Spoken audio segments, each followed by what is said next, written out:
So I'll call the meeting to order and remind council of declaration of pecuniary interest as it arises. The purpose of the meeting is a special council meeting, so council can talk with Ontario Clean Water Agency, Sewer Technologies, and the Chamber of Commerce will be here. So I was going to start off by introductions, Amber. I'll maybe start with you, and maybe we go around the table and find out who's here. And my name is Amber. I'm with Ontario Clean Water Agency as a senior operations manager. My name is Natalie Antonio. I'm a project engineer at the Ontario Clean Water Agency. I'm Wes Henneberry, safety processing and plants manager for the Ontario Clean Water Agency. Okay. And is there anybody else then with you then? And go over here then. I'm Sonia. I'm with the engineering department. Okay. Brad Robinson, water wastewater operator in town. Okay, thank you. All right then, so Amber, we'll turn it over to you, and this has been a long time coming, so hopefully this works out to be able to let everybody see what we're trying to do here. So if you could start off. Yeah. Oh, sorry, just a second. Through you, Mr. Mayor, if I could just ask everybody, because of the situation here, to speak a little bit louder than normal. It's just a little hard to hear exactly what is being said. So I would ask if all those presenting could speak a little bit abnormally loud. Okay. Thank you.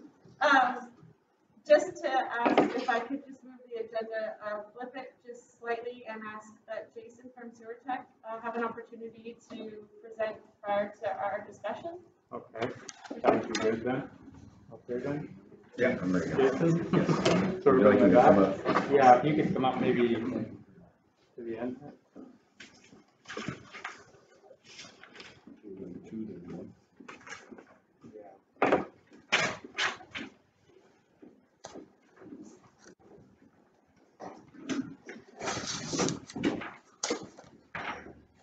Good morning, I'm Jason with Sewer Technologies. Jason, welcome to. So, how do you want to start off here then, Amber? We've been waiting for a report back with regards to everything that you did in the spring. Okay. So I was thinking that would be a part of today. Okay, I can give an explanation. Late 2019, we were hired to do flushing and cammering of the sewer system, sanitary sewer system. From our findings, we created a deficiency list, and early this year, we were hired to do some trenchless repairs without having to expose any of the pipe. It was all completed between manhole to manhole sections. So some of those repairs were what we call pressure grouting, which is stopping water infiltration from coming into open joints or at lateral connections where the homeowners tie in.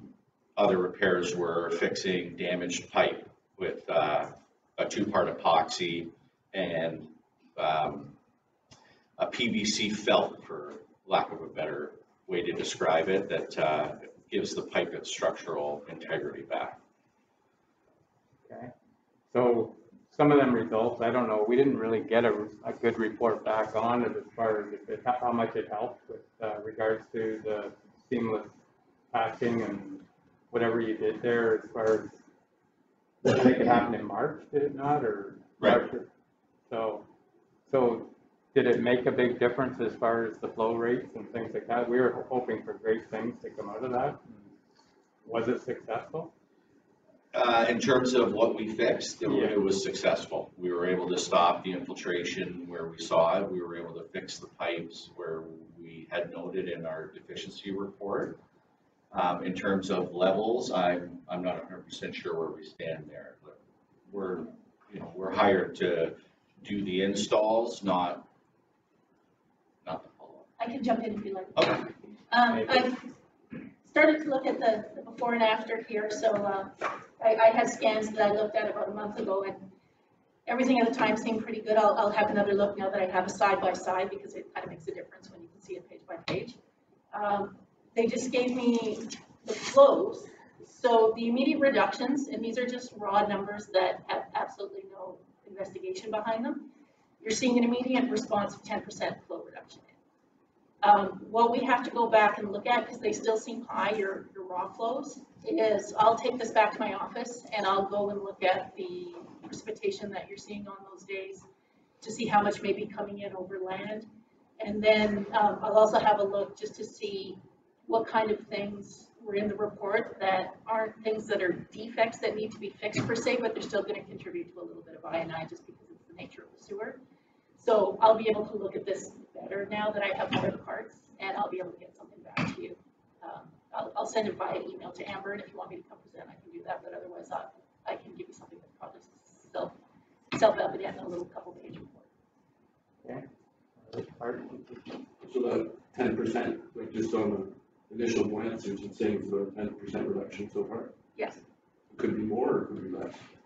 Either. Either or. Yep, thank you. Yeah. Okay. Yep. Go ahead, Barry. Yep. So, and right now, water tables is really, really low. So how can we, we can't get accurate information until the water table is back up again. So how do you plug in numbers and expect them to work? It's part of the computation, but what we'll look at is the precipitation values we can get from Environment Canada. They give them to you on a day-by-day basis, and they also give you whether you've got snow versus rain. And so we can also kind of examine when things start to melt every year. I think your original analysis looked at that, didn't it, previously, to see when the patterns were. So we'll just compare it to what happened in the last couple of months here. So yeah, you've hit the nail on the head. There's a lot of variables to look at, and there's going to be a lot of things to take into account. If you get a really nice, I don't know if it's really nice for you, but a snowy winter, that all melts at the same time. That'll give us our best indicator if we get a situation like that, but part of engineering is working with things you don't have sometimes. So we'll take a look and we'll let you know what we can see and what the limitations are. Okay. All right, so is there any other questions from council? Yeah, so this is basically a verbal from Sewer Technologies as far as there wasn't a lot of reports to go over. So a lot of it's going to come back to Aqua as far as our next steps, I think, because no matter what, we still have an issue with regards to the sewage treatment plant. So we need to start planning ahead. So I don't know, Amber, if you want to go back to Aqua now then, or we can receive the report from Sewer Technologies, or? Yeah, because there was the two reports that they did give. It's just hard for understanding. It makes sense to sign these things. Doesn't make any sense, but I get it now. I know that Jason did have some recommendations that he wanted to bring forward, I believe, or some things that you didn't know during your inspection. I just thought maybe if that would be okay to take a minute. In terms of more investigational work? Yeah, like what you saw when you were doing the camera. So what we've done in other municipalities is there's a couple of different additional work that can be done. One is smoke testing when it's during dry conditions, which helps identify any cracks in the connections from the property, from the property line right up to the house. It also identifies poor venting or maybe no venting at all. There's camera systems that drive down the main sewer line that have a secondary camera that push up to the sewer connection. There's 100 feet of cable on that depending on the depth of the property, but well past the property line can be inspected. Dye testing as well can determine anything that you don't see in the camera. So there are a few options if the situation doesn't get any better. But in terms of mainline work, that's been taken care of and sealed up. And I noticed in the post-repair CCTV, one of the first streets said there might be a sump connected. So if there's a sump connected, there's nothing wrong with the sewer. There's a connection that shouldn't be there. So that's a different kind of fix. So that's part of smoke testing as well, help with that kind of thing. Also, how much did you look at the manholes themselves? There were quite a few manholes on the deficiency list. So, pardon me? Are the manholes in here that are in the deficiency list? Yeah, they should be. Yeah. So anything we repair, we would have done what we call a post-inspection showing the work has been completed and no changes were during the inspection. You know, as the groundwater, as the table fluctuates, water's going to find the next easiest path. Our product works and the majority of the product out there work with active infiltration. So areas we identified as potential, we sealed. It takes us longer in the field to do so, but it takes the guesswork out of it. If it looks like it had been leaking in the past, then we would have injected it and, you know, done our normal routine as if it was active infiltration. Okay. All right. So years ago, we did a check on the sump pumps and things going into houses. This smoke test, would that reintroduce any areas that does the smoke go into the house then if their sump pump is connected? Would it possibly go into their house so we would know there was? Yeah, there's a couple of different reasons why the smoke will enter the house, and we always any of the jobs we do, it gets put in the newspaper and the fire department is notified, and you know they get sewer tech's project manager's phone number and daily updates on where we're completing the work. And we call it smoke, but it's not actually smoke. No, yeah, it's a fog. I guess fog testing would be a better description of it. But yes, oh sorry. No, go ahead, Larry. Through you, Mr. Mayor. The previous test that you referred to regarding the sump pump, would that not be some support to this team here to identify that we already know that there was some pump at a certain location?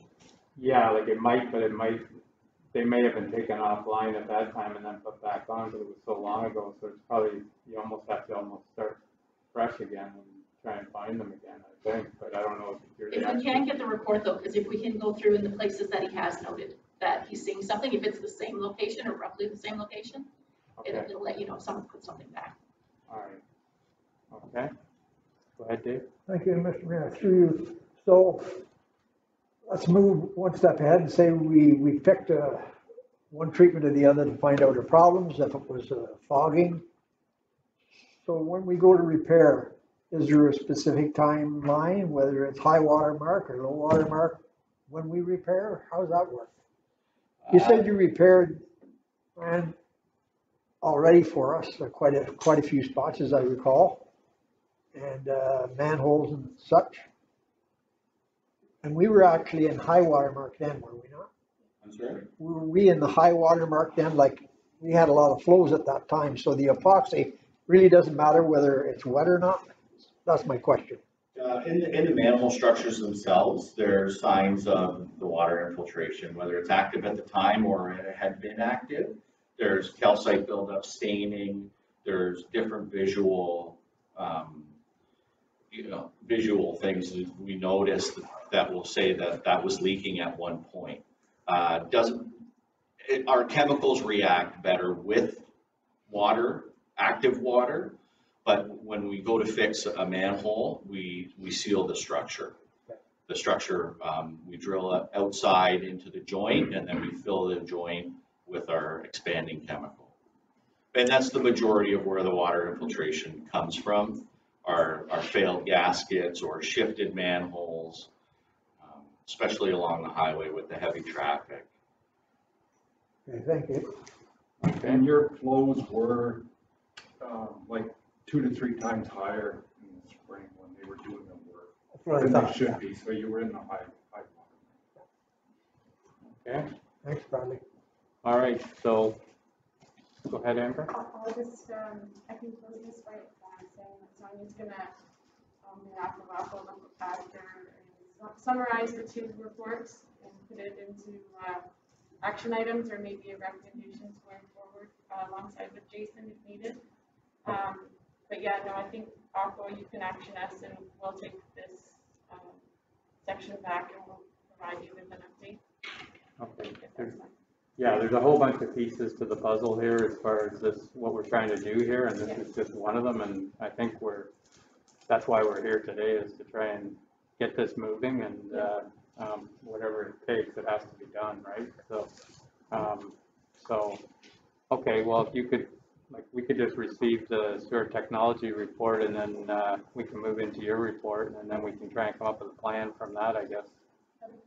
Okay, all right, motion to receive the sewer technology report. Councilor Ellis, Councilor Webb, all in favor? That's carried, okay. All right, so thank you, Jason, and, yeah, it's all gonna be coming together here, I hope, at the end of this, so. So Amber, if you could carry on with your report, then maybe, or your presentation here. So, I'll introduce Natalie. Natalie's been on project. Yeah, I was like, I couldn't get title, but she's put together a proposal for Havelock. You'll see in the presentation, there's two proposals. One is a long-term and one is an interim. And I'll just let Natalie take it away. I don't know, would it be okay if she stood, or? Yeah, whatever works. Sure.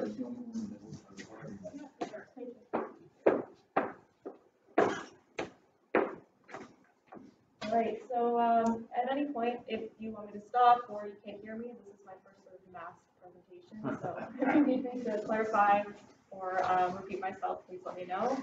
And again, it's meant to be a discussion, so feel free to ask me to stop at any point. So we're going to be discussing some issues with capacity at the Havelock treatment plant and some next steps that we have in place. So just some background, we attended the council meeting in August, and in there we presented the summary of findings from the functional servicing study done by Engage Engineering in 2018. So this report went through the impacts of the new development in the area on water, wastewater, and stormwater infrastructure. And in this meeting as well, we presented our own sort of analysis on flow data going into the treatment plant and reviewed some recommended next steps.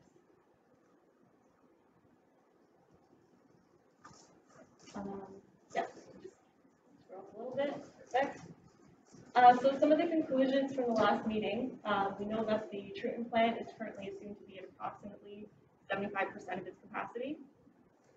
And we've seen that the capacity has consistently been exceeded during these wet weather events and the spring thaw.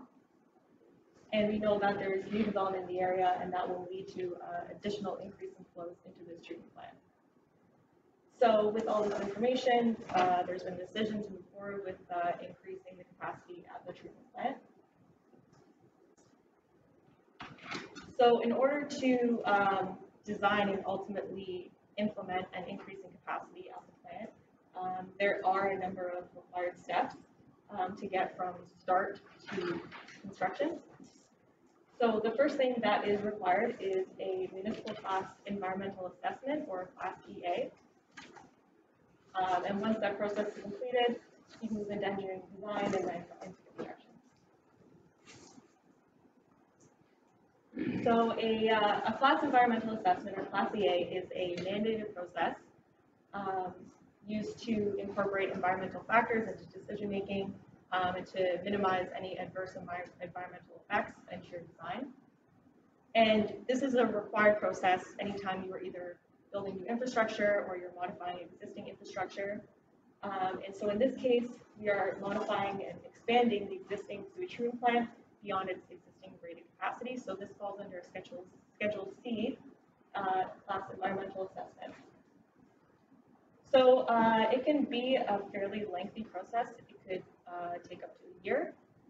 It includes a number of phases where you identify the problem, identify alternative solutions to the problem, identify design concepts for the preferred solution, and then ultimately complete an environmental study report. So this flow chart here, I believe we have NPR copies. Oh. Is it okay to pass this around, or would you prefer not to? It is a little difficult to see. It's hard to see, so I prefer you. That's a bigger picture. So this flow chart really illustrates the complexity of the process. So there are these required phases to go through, and at each phase there are multiple deliverables.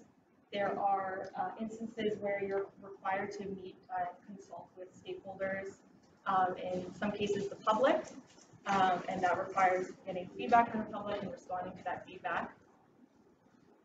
And these deliverables at the end of the phase will need to be reviewed and approved prior to moving to the next phase. And then at the end, you will end up with this environmental study report that will be placed on the public record.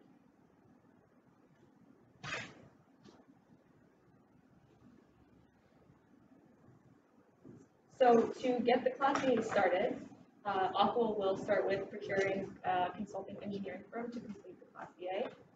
So that would start with preparing terms of reference, our request for services, and we would issue this terms of reference through our VOR process. So instead of posting publicly and getting a number of proposals from a number of firms and having to leave that sort of posting up for a certain amount of time, we have a vendor of record process or VOR process where we can reach out to our sort of roster of qualified and reputable consulting firms.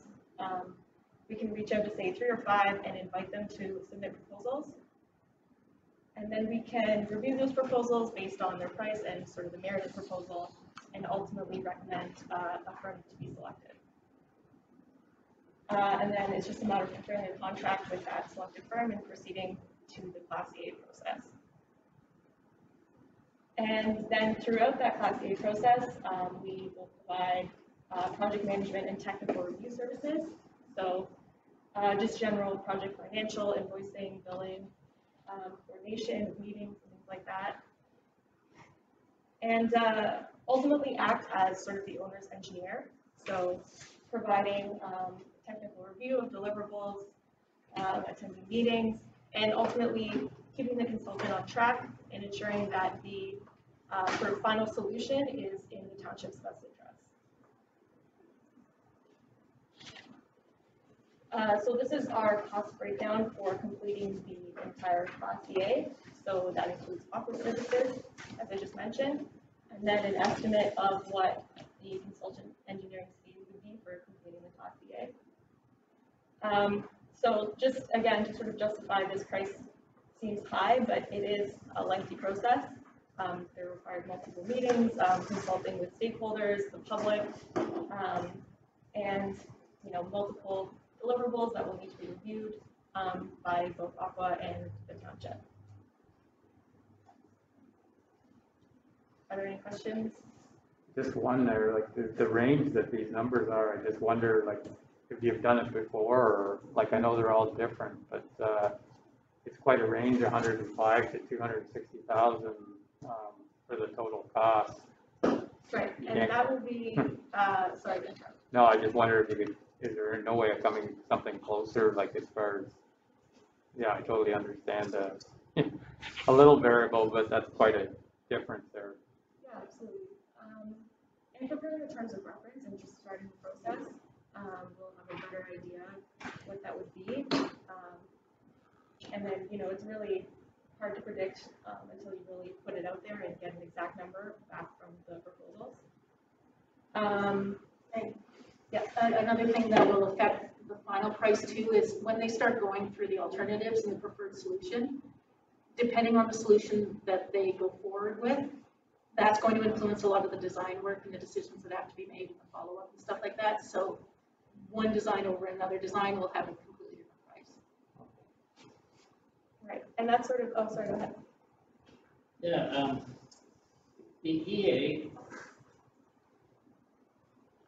the government has said it's supposed to be progressing with shorter times for environmental assessment because a lot of it's repetitious paperwork. And I'd just like to know, is this 8 to 12 months for an EA? Is that what you figure now, or? Yeah, that's sort of the standard timeline. Again, it depends on the sort of the complexity of the solution. Things might be expedited or not, but that's sort of the standard, based on past experience. Yeah, and are you gonna take questions at the end? No, anytime. Anytime, yeah. Okay, well, first of all, it says identify the problem. I think we know what the problem is. And then identify the alternative solutions. Well, you've identified those, so I guess we go right on down to evaluate. But I don't know, it seems, the time frame here seems to be too damn long, I don't know. If I may, I haven't completed a class A before, but Natalie and Tanya are very aware of it, and they say like 8 to 12 months, just because it is a process, like, it's not going to be, we're gonna go look at the wastewater plant and say, okay, you just need this, that's it. They actually, the class A is gonna make us go down a path to ensure that we're getting the best solution for the wastewater plant. Like, for example, Engage said a third cell, but that doesn't mean that's the only option. They have to look at every other option, so that's why it's going to be a process. There's an alternative that the interim we're going to speak about, and you know what, that could be the solution, but we're not sure. So the Class A is a process. I was struggling with it as well when I was talking with Natalie about it, but once they had gone through it with me several times, they say about 12 months is what it's gonna take. Right. And it is a mandated process. It is required. So it's not like we're choosing to have to go through all these steps. It does seem kind of redundant at this point, but it is required in order to make this change. That's kind of why I wanted to print this out so you can see it. It's nothing to do with Aqua, it's the Municipal Engineers Association. This is the process. So hopefully, with Engage doing their assessment and then Aqua is providing an assessment, we can probably, it's not like we're starting from scratch. We're already prepped, we're already ready. So hopefully it will go a little quicker, but it's nothing that we can guarantee. If one night you were looking for material to help you sleep better at night, you can Google Municipal Class A, and the process is online for you. But when you print it out, it's a book about this thick, and it'll run through the entire process for you. It's free if you want to go read it. Thanks. Put that out there. Okay. Any other questions? Okay, so Yeah, and part of Aqua's role is keeping the consultant on track and making sure it does progress to the timeline that we want it to be. So this is just looking at the Class A approximate cost, and then we move into the entire long-term solution of increasing the capacity at the plant. So there's the Class A, and once that's complete, approximately 8 to 12 months, you can move into engineering design. Approximately another 8 to 10, 12 months, and then into your construction phase. Approximately 2 years, but again, the engineering design and construction will depend on the complexity of the upgrade, which will be determined in the Class A process. So these are sort of a broad range of estimates, because we'll definitely have a better idea after the Class A process. But this is sort of start to finish, have a treatment plant with an upgraded capacity. This is sort of what the cost estimate and timeline would look like. yeah. All right, yeah. If we sound like we're in a rush, we are.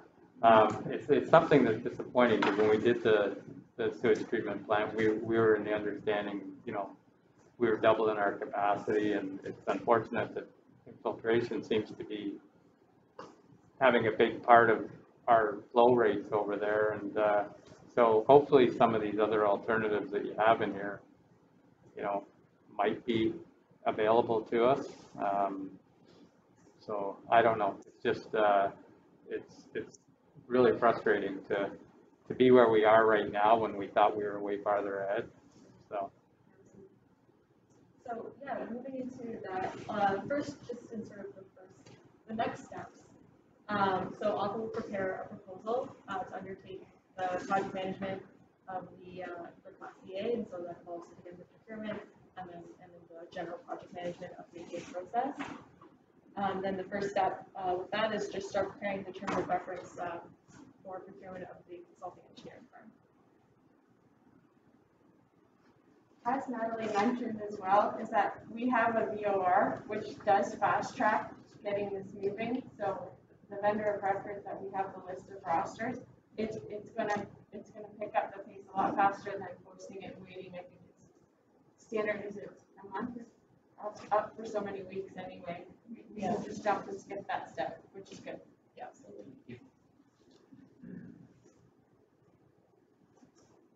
So as you mentioned, this expansion can take 4 to 5 years potentially, and we know that although there's been no compliance issues and no bypasses reports to date, we've seen the plant capacities exceeded during these wet weather events, and we know that new development in the area will lead to increasing flows to the plant. So knowing all this, we do recommend looking at an interim solution. So through some initial discussion, there is sort of a preliminary idea to use the existing lagoons as temporary storage for peak flows during these wet weather and spring thaw events. So these lagoons are currently decommissioned, so we would need to do some investigation as to how to bring them back into service. That involves a site visit, looking at the structural integrity of the lining, the state of the decommissioned piping, and just generally how to convey the flow to and from the lagoon. And most importantly, we have to get ministry approval in order to make this change. So that leads into the ECA amendment. So currently there's, the plant has a certificate of approval, which is a document that governs how the plant is to be operated. So the ministry has changed the terminology. It's now called an environmental compliance approval, or ECA. So just going forward, I'm just going to refer to it as the ECA. So the plant's current ECA dictates that the lagoons have been decommissioned. So to bring them back into service, we'll have to make an application to the ministry to amend the ECA to say that they can be used for this purpose.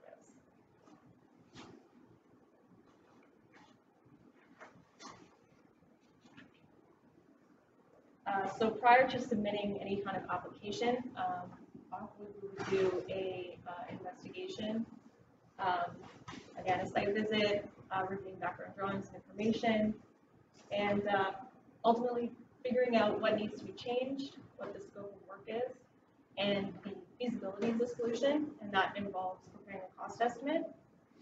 So looking at if it's feasible and if it's cost effective to move forward with this interim solution.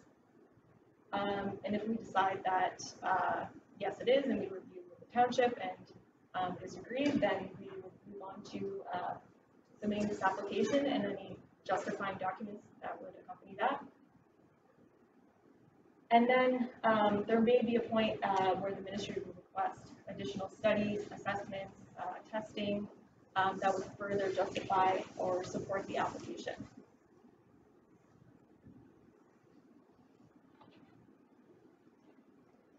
So this is a breakdown of sort of the cost for the entire ECA amendment.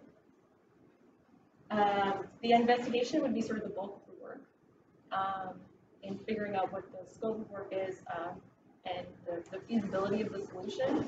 And we may decide if it's not cost effective, if it's really not feasible and the scope of work is too much and we have to do way more design work than we thought, we'd have just end it there and not proceed with the amendment and look to another solution. But if not, if we think it's feasible, we move into the application. If there is an application fee, that is determined sort of when you're completed the application, and it'll tell you what the fee is to submit. And then, best case scenario, the ministry approves it and you can move forward with making changes. But there is a possibility they may ask for justification, further documents, testing, analysis, really at the ministry's discretion, so it's difficult to come up with an estimate for that. But overall, this is an approximate cost of what the amendment would be.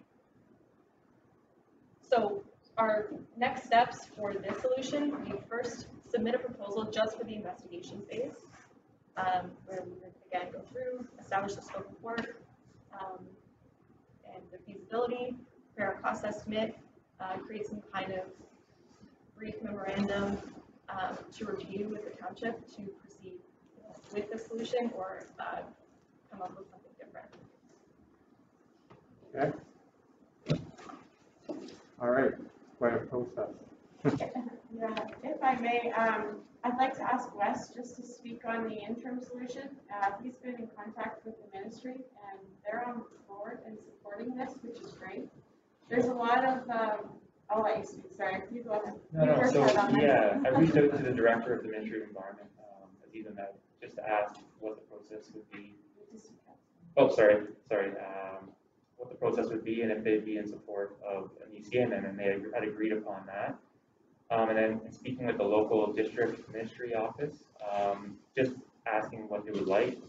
They're in support and they're gonna provide that support to what the township needs and to move into this interim solution. So they're on board and they're willing to help and make sure that we do the correct studies, and they'll be following along the process. They're aware of it now. So just to give a little bit of background to this, the lagoons themselves right now, the size of them, they can store 138,000 cubes, which is about, I think, 6 months worth of storage.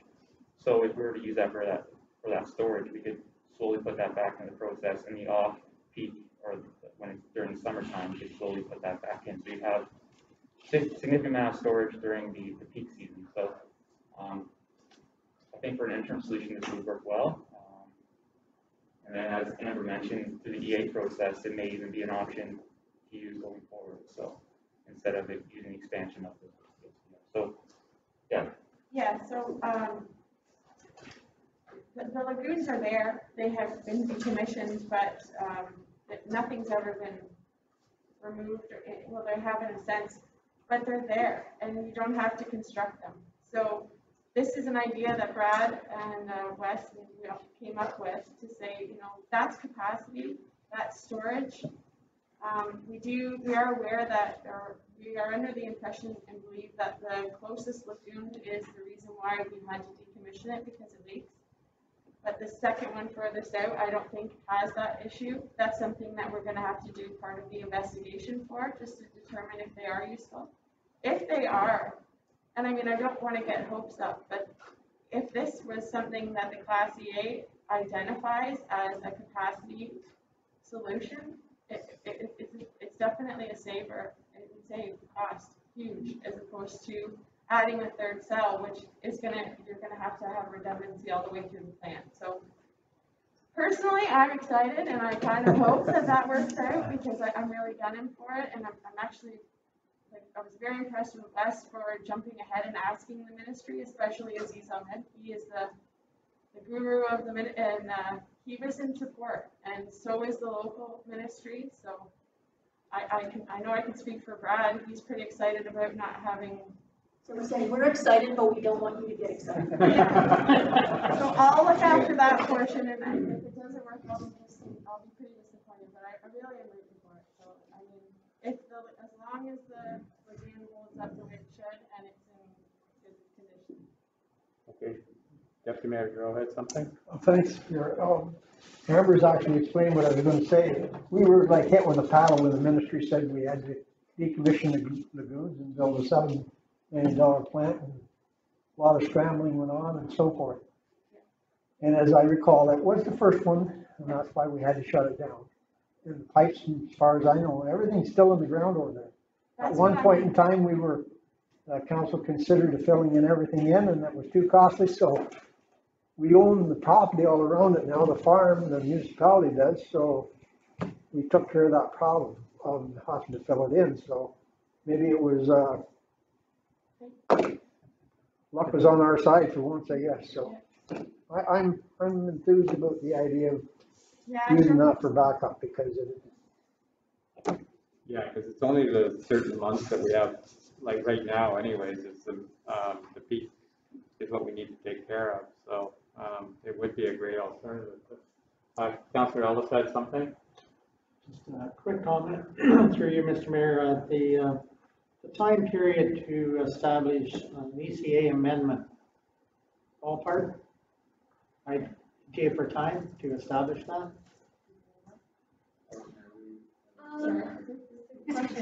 I think the investigation, I don't think would take very long, maybe a couple of weeks. And we want to get in there with the snowball. Yeah, exactly. I think the biggest time constraint would be administrative review. And I don't think that even the application would take very long. It's really up to how long the ministry takes to review it. And, you know, they usually have a backlog of applications to review. So it's not how long they're reviewing it, but how long until they get a chance to review it. But apparently Wes has his ease on speed. Yeah. That's what I was thinking. And our corporate compliance also has regular meetings with the ministry, so we can kind of make this forefront if it's something we want to get pushed ahead for the spring, so we can always push it as well. I know it's a fair process, but we can always push it. Yeah. And we understand that time is of the essence, and we can, you know, expedite our end, but it comes down to, you know, how long does it take the ministry to review it. We've had this conversation at council before about the lagoons and the possibility. As a councillor, I'm suggesting, and we'll have that conversation, but the sooner we get to the inspection of that lagoon, the better, as you say, before snowfall.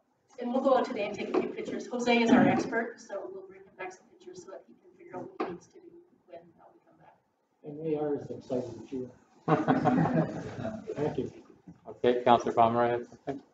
Yeah, back to the flow charts, like 17, 18, and 19 were higher than 20. And we've had work done, so I would love to see the report in the spring, and hopefully it's a hell of a lot less than what it is. And I like the idea of the lagoon. You know, I talked to Brad about it back a while ago, and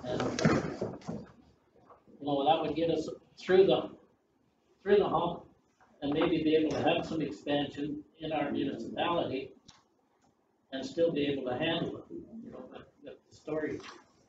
But I'm really curious on what sewer technologies have, you know, I hope that they've fixed a lot of our high flow rate areas and lowered that substantially too. And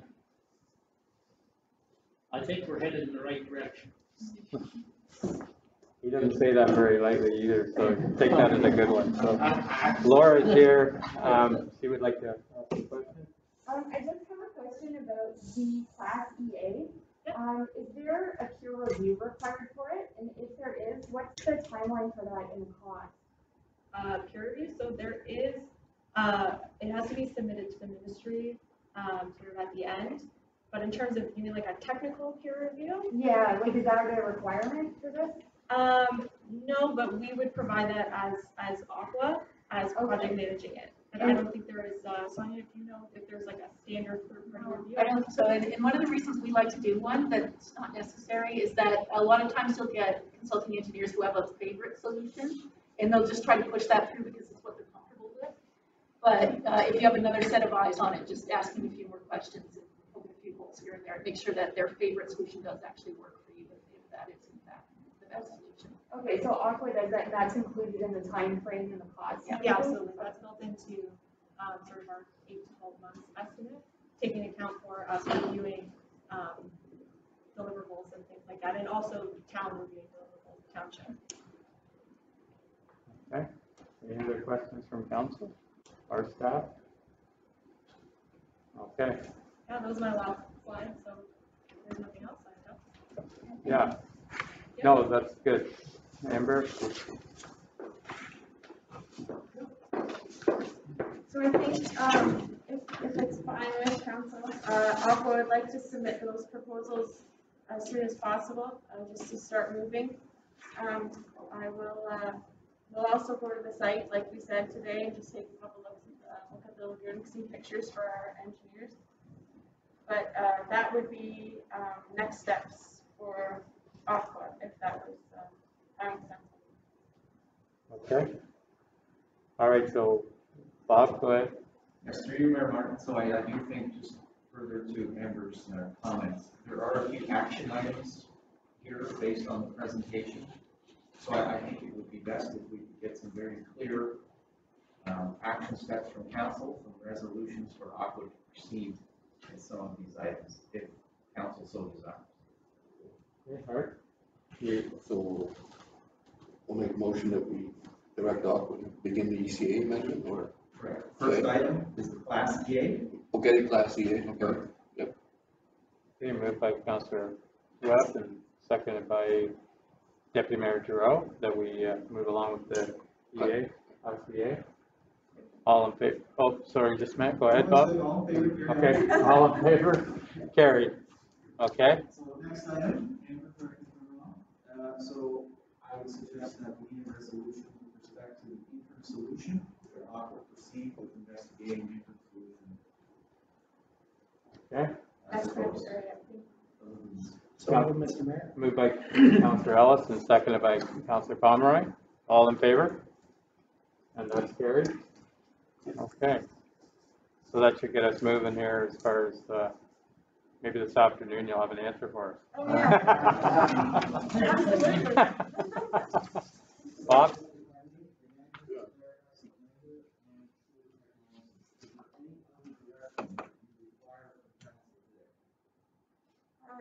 Not with respect to sewer technologies at the moment, but I think once we go through the Class EA, that might be something that we would revert back to or talk to sewer tech. So not at this time. Okay. Councillor Webb had something there. Oh, I'm sorry. The ECA amendment, have you guys already begun that, or do we have to make a motion and direct you? I think you just did with the Class EA for The Class EA's Or that's the the Class interim EA. investigation. Okay. Good. Okay, well, this is the first time we've met this way. I don't know, it's kind of torn on which is better. It's hard to hear, but it's nice to get around the table anyways. And so is there anything else you need here then, Amber? Not that, no. Okay. All right, then I'll take a motion to receive this delegation. Moved by Councillor Ellis, seconded by Councillor Webb, all in favor, and that's carried. Okay, well, thank you, and thanks for making. Thanks very much. It was nice to meet in person. Yeah. I know it was from a distance, but it's nice to see faces. Again, not very completely. From the nose up. Yeah. Thank you very much. Thank you.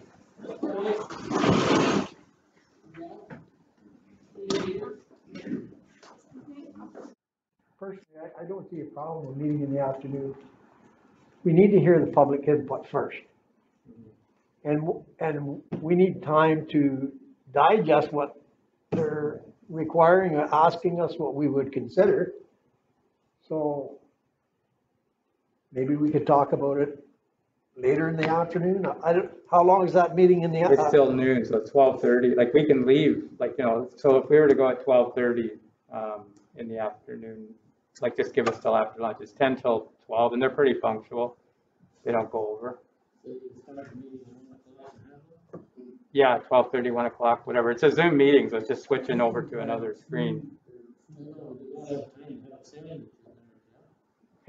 Yeah, yeah. I think there were two elements to the public input meeting. There was a Zoom portion, and then there was the in-person. I thought there was an in-person. Yeah, there is. That's right, in the chamber. It's the second. So we did, you know, the Zoom and then like till 2 o'clock, and then 2 o'clock moved into the in-person or whatever. It's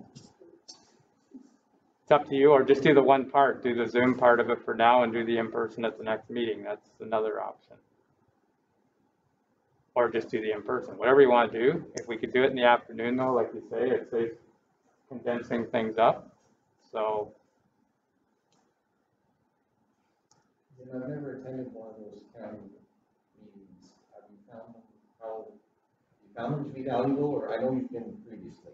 Yeah, like it's, that's why it's the beginning of the discussion of this whole thing that we're doing as far as the ideas for things that you're seeing and things that other municipalities are seeing that might be more efficient as far as how we're dealing the county versus the township. So they have been, the last one we did though, it was actually Brian, if you look at the minutes. And then county council was upset that they fell off the cart, they never had any more, because they found them valuable, so.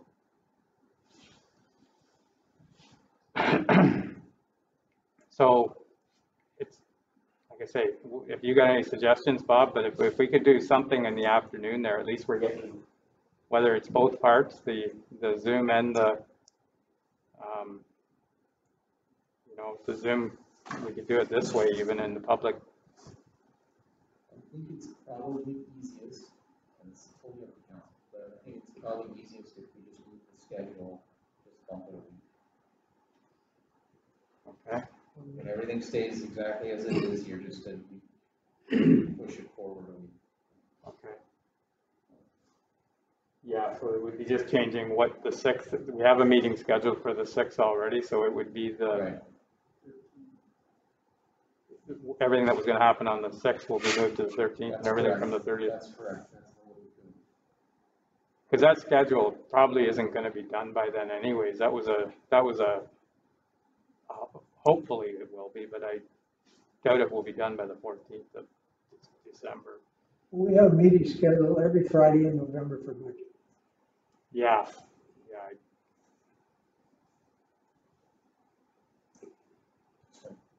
We do now if we move this. So that's right. We need to stay on top of it, don't get stale and get it moving. I agree with Art. I don't want to fall off the wagon, and we wanted to do it as soon as we could. Mm-hmm. So we aren't starting out on the week we wanted, but at least we have 4 Fridays scheduled to deal with the budget. So is that okay to move that out, like you're saying, we'll move, if we could drop this, the 30th off and move it out to the 6th? Like this, it'll be the same schedule, just the 30th, it won't be started. And what we can do, if we choose that route, we can bring it to the next council meeting.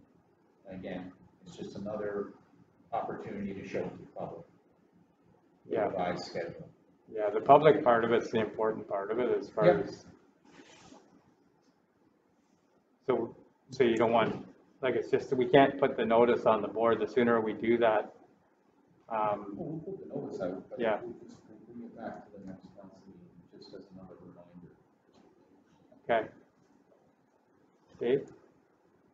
Well, when it goes back to the 13th, it wasn't any council members, but was there a staff member that wasn't available for a budget meeting on the 13th? I have to check. I think there is a date in there that Wetland's not available. That there is a date, and I'd have to go back and check, but she's off.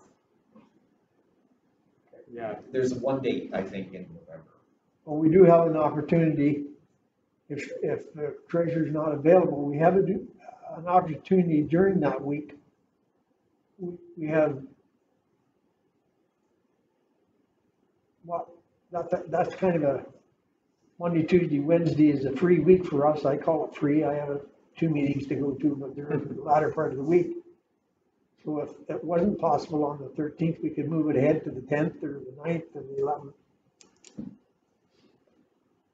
And still have a budget meeting that week. So once we find out for sure on Wetland, then we can adjust that Friday to a different day and keep on track. Right? Why don't I ask her to come over? She can come over and bring the schedule with her. Yep. Well, at least we know. Yeah. Yep. We need to sort it out. Yeah. I'll just shoot her a text here. Or just ask her just give her that schedule. Yeah, ask her. ask her. Be sure you text the schedule. Can you please text me the schedule? That's right. Well, we don't know. It's what day she can, what Friday she's not available. That's all we need to know. Sticks in my mind that there was a staff member that probably went on that couldn't make it on the 13th. I was surprised we didn't. Well, that's good. Friday the 13th, you shouldn't be doing it anyway. There we go. That's the best thing. Yeah.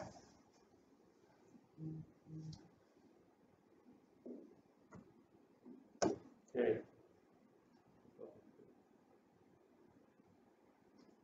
I don't know how to get into this. I have, you have the whole schedule with you, Dave, or? Oh, I have the tentative schedule, what I got in here, and that's, was the 30th, the 6th, the 20th, and the 27th.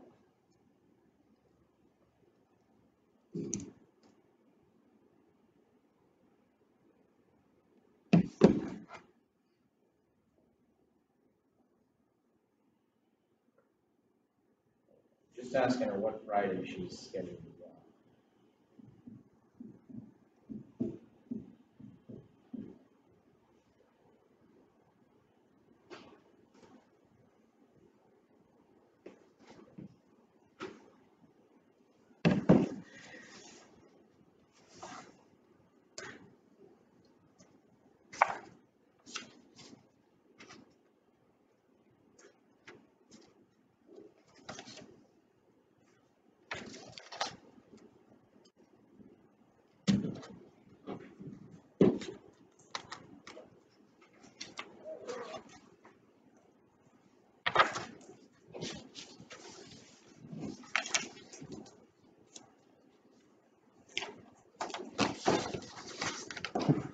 I went back to look at the October agenda there to see what the thing was. And funny how many things are still the same thing on there that we're still dealing with.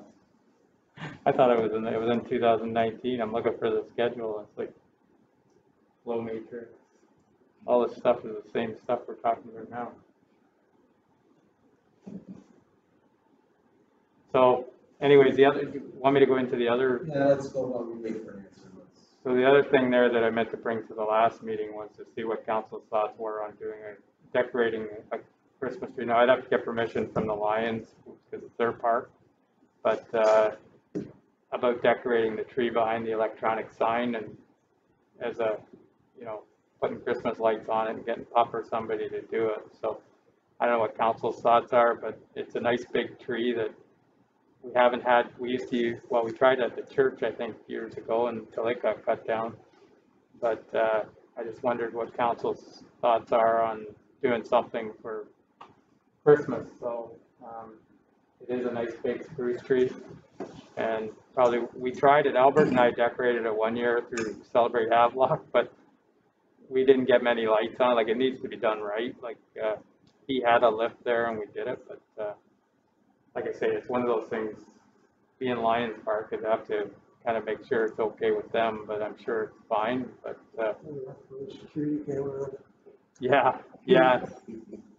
yeah, put a camera off the building over to it, but anyways, I just wanted to see what council thought of doing something different this year. Yes, sounds good, and probably maybe ask Pup if he would come up with this. That's what I was. With his boom truck and do it right. Do it right. It was decorated last year, was it not? No, but we had some lights on. They might even still be on there. Like we did try decorating it one year, and it didn't work very good. Albert had a lift thing there, and he did pretty well. But I mean, it didn't have enough lights on it. But it was better than nothing. But that was a couple of years ago. And that's, I don't know what's around, so yeah, that's why I'm asking this, because it might be meaning to buy some lights, so, I guess we'll have to take $1,000 out of council's initiative. Initiative, Dave's initiative. Well, my initiative. We did that year, just put a few lights around it, yeah, that's, I didn't want to ask you too much, I'm just worried about one tree. What you asked? What if we put, like you said, a couple of trees going up the highway each way, right? If you just took whatever, every third tree or something and just did that, so you'd have the big tree in the middle and maybe some lights down the side. Not every tree, but, so it'd kind of be like a avenue of lights, right? Or as long as there's a hydro outlet. Okay? As long as there's a hydro outlet, yeah. Well, yeah, and not too many, like I'm not trying to turn it into 42nd Street here. Fifth Avenue. There will be a miracle. Not yet. Oh. No, but the other thing is too. Ryan, he can find it what we got. Did the flowers come out of Ryan's budget? Yeah. Well, he might as well do the Christmas tree then. Yeah, that's what it would come down to, is ask staff to to look into, even they could bring something back maybe for the next meeting, what it would cost us to, get the trees decorated, or a few of the trees decorated. It's at least the spruce tree, but Parks and Recreation budget. yeah, But the other thing too, it's, like Campbellford has over along the canal. Yeah. The businesses have, The sleds and stuff like that. A sled, like a sled or whatever, Yeah. it's all lit up, candy cane with lights on it, yeah. That'd be something like that if they did, yeah. You know, if you had 2 or 3 of those on the east side. Yeah. It would look great. Yes, and So if we could ask staff to come back with a, what it would cost us to get some lights and get we do have some old, like some of those things, like you're saying, Christmas trees and things that were used to be on the poles. We did that one year, put them on the side of the road, like they're pretty big, eh? We did them around the chamber building and stuff, but anyways, if we could ask staff to give us an estimate what it would cost to do some Christmas decorating on the Lions Park and make sure it's okay with the Lions, which I'm sure it is, but they're the ones that pay the lease over there, so. Remember in high school, stopped double so much, did they not? That's what I mean, those ones that were on the poles, we did use them for the ground when we got the new ones, so. So, okay, if somebody wants to move that we ask Brian to check into it, moved by Councilor Ellis, second by Councilor Webb, all in favor of that then? Okay, that's good. So we're gonna answer the treasurer's statement to be off on the 15th of November. So then if we could just move the items that were on the schedule then 1 week, does that work for everyone then? So the 6th of November would be the public part of it? Is that what you meant, Bob? If we moved everything 1 week, like you were saying, so what was happening on the 30th would happen on the 6th? That's and correct. Push it out? Yeah, that's when we do. So what's the next date after the 6th? Are we not doing that next week, or are we just going? No, just push everything out 1 week. Is that okay with everyone then? What's the end date on that? I think it was the 14th. Of December? I was just looking for it. What do you need her? The What schedule. was the last date, the last meeting date? 27th is the last one scheduled in November. There's none scheduled for December? Yeah, and then there's, If there is, I don't have it. Oh, no.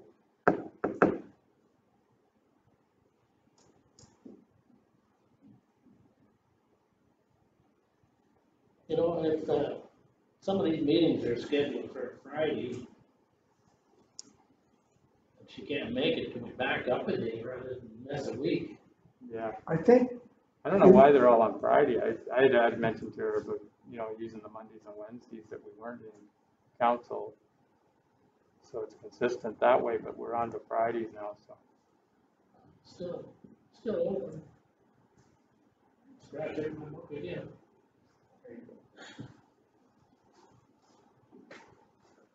I believe Wendland canceled the 13th, but I think she's going to be off more than the 13th. I think she might have a little surgery or something. I don't know. Otherwise, we could push, if she was available, we could push it, the one from the 13th back to the 10th. We have one that week, if that's what council was indicating.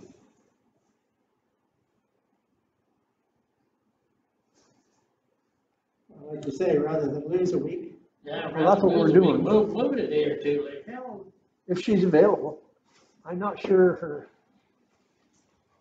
That's what I said, could we go on the 3rd of, like, just move the 30th meeting up to the 3rd of November on the Tuesday? And then we're not changing anything. Keep all the dates as they are. So then you'd have one on the 3rd and the 6th. So I give her enough time in there. Let me know. Well, yeah, like, what's the first two meetings? First one's public.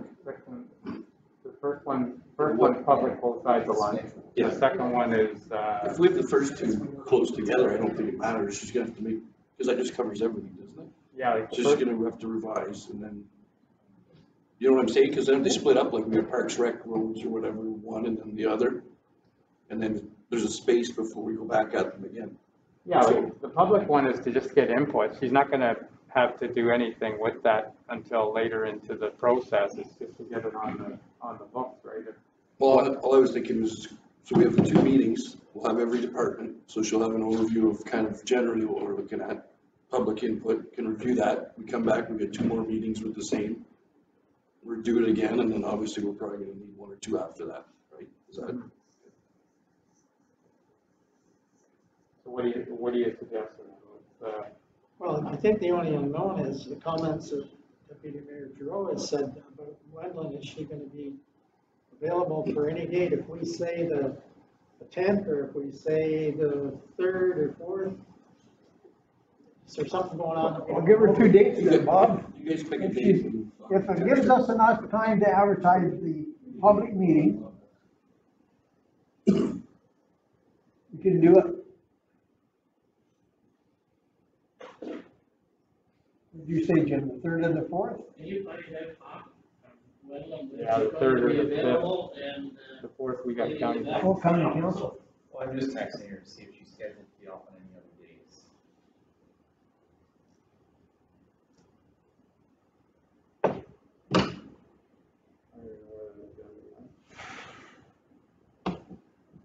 Oh, it's on my other computer. Trying to find it on here, it's on my other computer. Like organized confusion.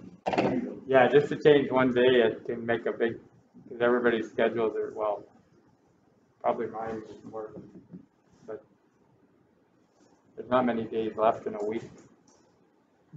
So we can just leave it like it is if you want, and you guys can do it. That's the other option here. I don't know, can Bianca do the clerk thing there, Bob, or do you have to be there? Absolutely, she can do the clerk. So, the public input.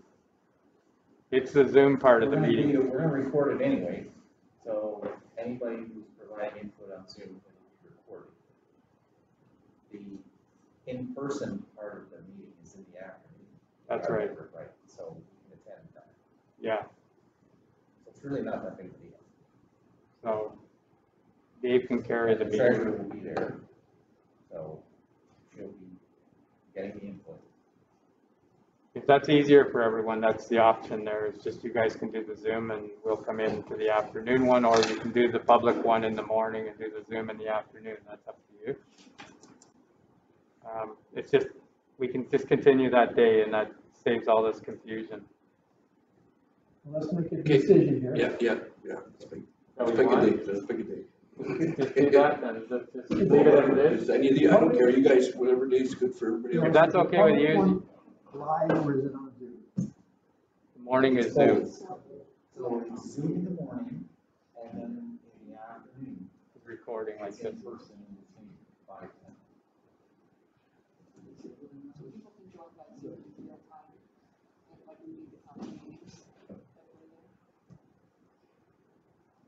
And that's why I thought we could have just moved it to the afternoon and done both. This stuff at the county, is it really, really important? Yeah. Yeah. Is it? That's the Well, 30th. then that's, So that's why I say, I don't know why we can't just do it all in the afternoon, like at 12:30 we'll start and do both I don't the, see why we can't. but some of these meetings at the county that aren't really all that important. no, this is, Oh, they're all important. Oh, quit. Don't forget who elected. They're important. Don't forget who elected you with the municipality. this could help the municipality, that's why it's all of the municipalities get together, so. You know, about how we do business, so. Well, that's, I'm gonna make a motion here, be done with it. We're gonna do everything in the afternoon on the 30th. At 12:30. Yep. That's my theory. Is that okay with you? Okay. I don't care. There we go. Okay, moved by Deputy Mayor Giroux that we just carry on with the schedule, move everything into the afternoon on Thursday, and you can work out the logistics there. That's do the Zoom on the Friday of the 30th of October and seconded by Councillor Webb. 12:30 or 1 o'clock, what was it? 12:30, 1 o'clock, it doesn't matter.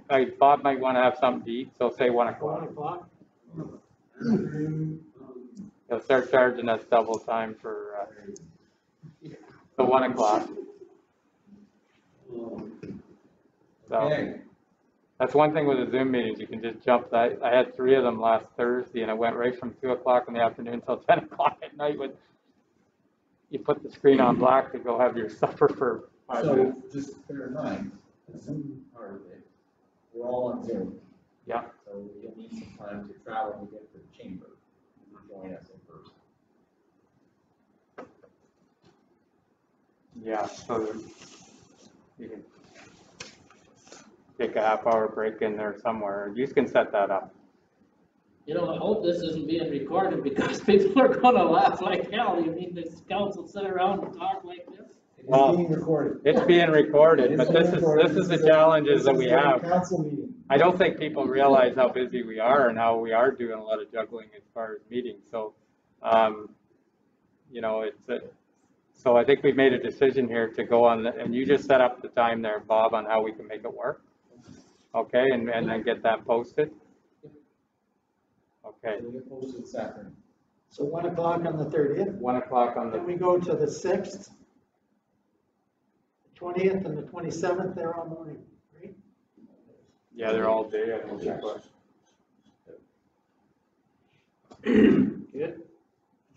So just keep the schedule as it is and just move it to the afternoon on the 30th, okay, Bob? Yep, we can do that. Okay. Yeah. 1 o'clock. So, and like Bianca said, you can work out the logistics of the in-person because you can still do it by Zoom from home too. You don't have to be there if the people are there, right? Is that what you're saying, Bianca? Like for when they do the call, when they come into where it's going to be recorded still like this, right? Yes, it'll be recorded. Okay. Okay. All right. So we still don't have the chamber here. We have one more item on the agenda. Okay. This is, Oh, okay. from the fire chief.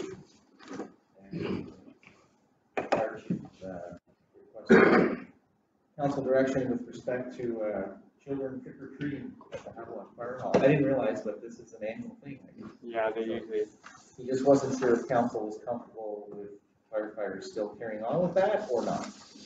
Well, and just do that, I was approached by the policing committee, who I believe are looking at handing out candy with a pool cleaner or something from the police office, but they were inquiring the same as to whether the town had a policy on it. So we can address that at the same time.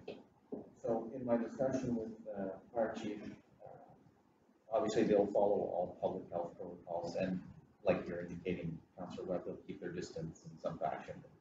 They'll do it safely if they do it.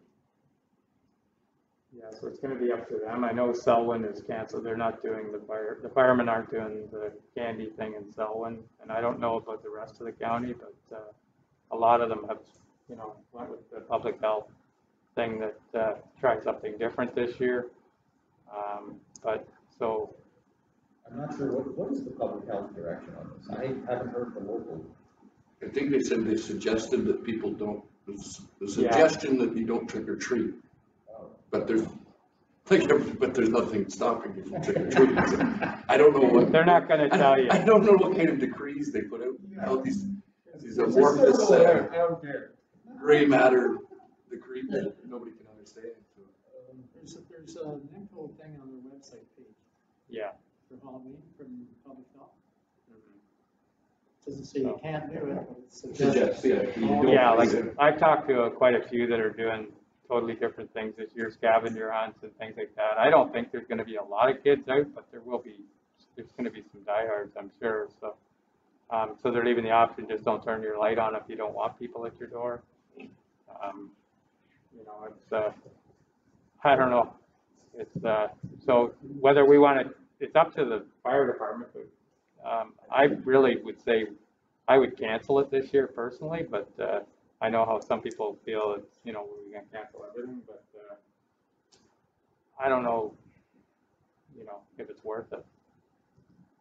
so, but they know the protocol, so we can leave it with them. They're all grown-ups there if they want to do it. As far as the policing committee, I didn't know that. No, the Lions are talking on doing some sort of Santa Claus thing, so something about towing Santa Claus around town. I haven't got all the details yet. Selwyn is going ahead with that parade I was talking about, a stationary parade. They're going ahead with that, and so is Tweeds.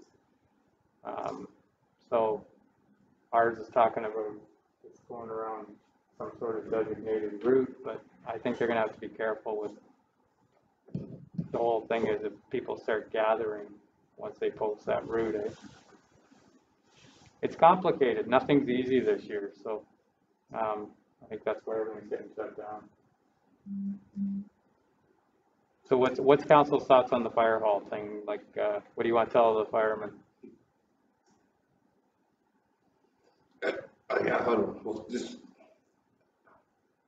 I guess I really don't mind them doing it, but in terms of a town policy, I mean, if we've got everything else kind of shut down, it's kind of, I think it's kind of contradictory to have the firemen out there handing candy out and have the town office closed, right? I think in terms of messaging, there's got to be some kind of clarity to it, but as much as I'd like to see them hand out candy, I don't think it makes our position look very clear. That's what I think.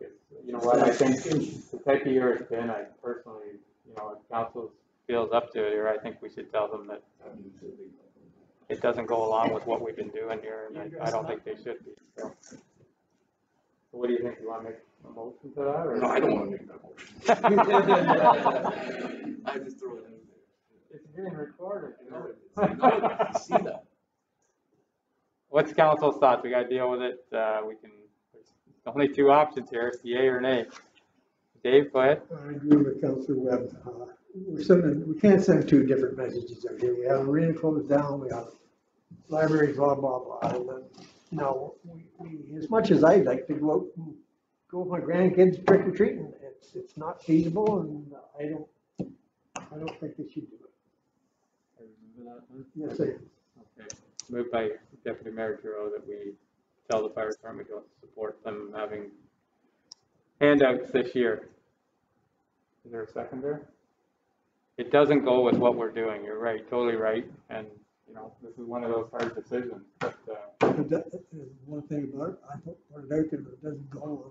Yeah, you can say. Anyway. Yeah. So is there a seconder to that motion? Seconded by Councilor Ellis. All in favor? And that's carried. So yeah, I would tell the fire department to take a break this year. Hart was on the fence. Can you put that down there? That was late.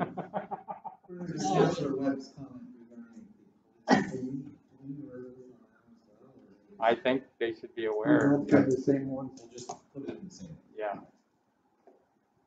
I'll contact them today. Thank you. Hart made that motion for them. I'll second it. You're not gonna leave. Yeah. So, okay, so we've cleaned up some of these things. I thought you said they were coming at 11:30. Do they know that we're over here?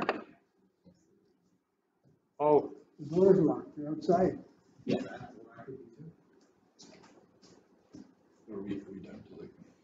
Yeah, do you want to take a 5-minute break? All in favor? Carried. Okay, so we've got the Havelock Chamber Strategic Plan. So, Carrie, are you taking the lead or who's taking the lead? Okay. Okay, I'd like to thank the council, all the members for the opportunity to present this plan. There's a few people here representing the chamber with some visitors. I'm going to let Sherry do the introductions because she seems to know everybody in town. I've only been here for 6 years, so I know the person that drops my postage off and a few others. But okay, certainly. So Paul is a director of the chamber executive. I am also an executive member, but a director. We are appointed because we're the volunteers that show up and are happy to contribute our insights and hard efforts.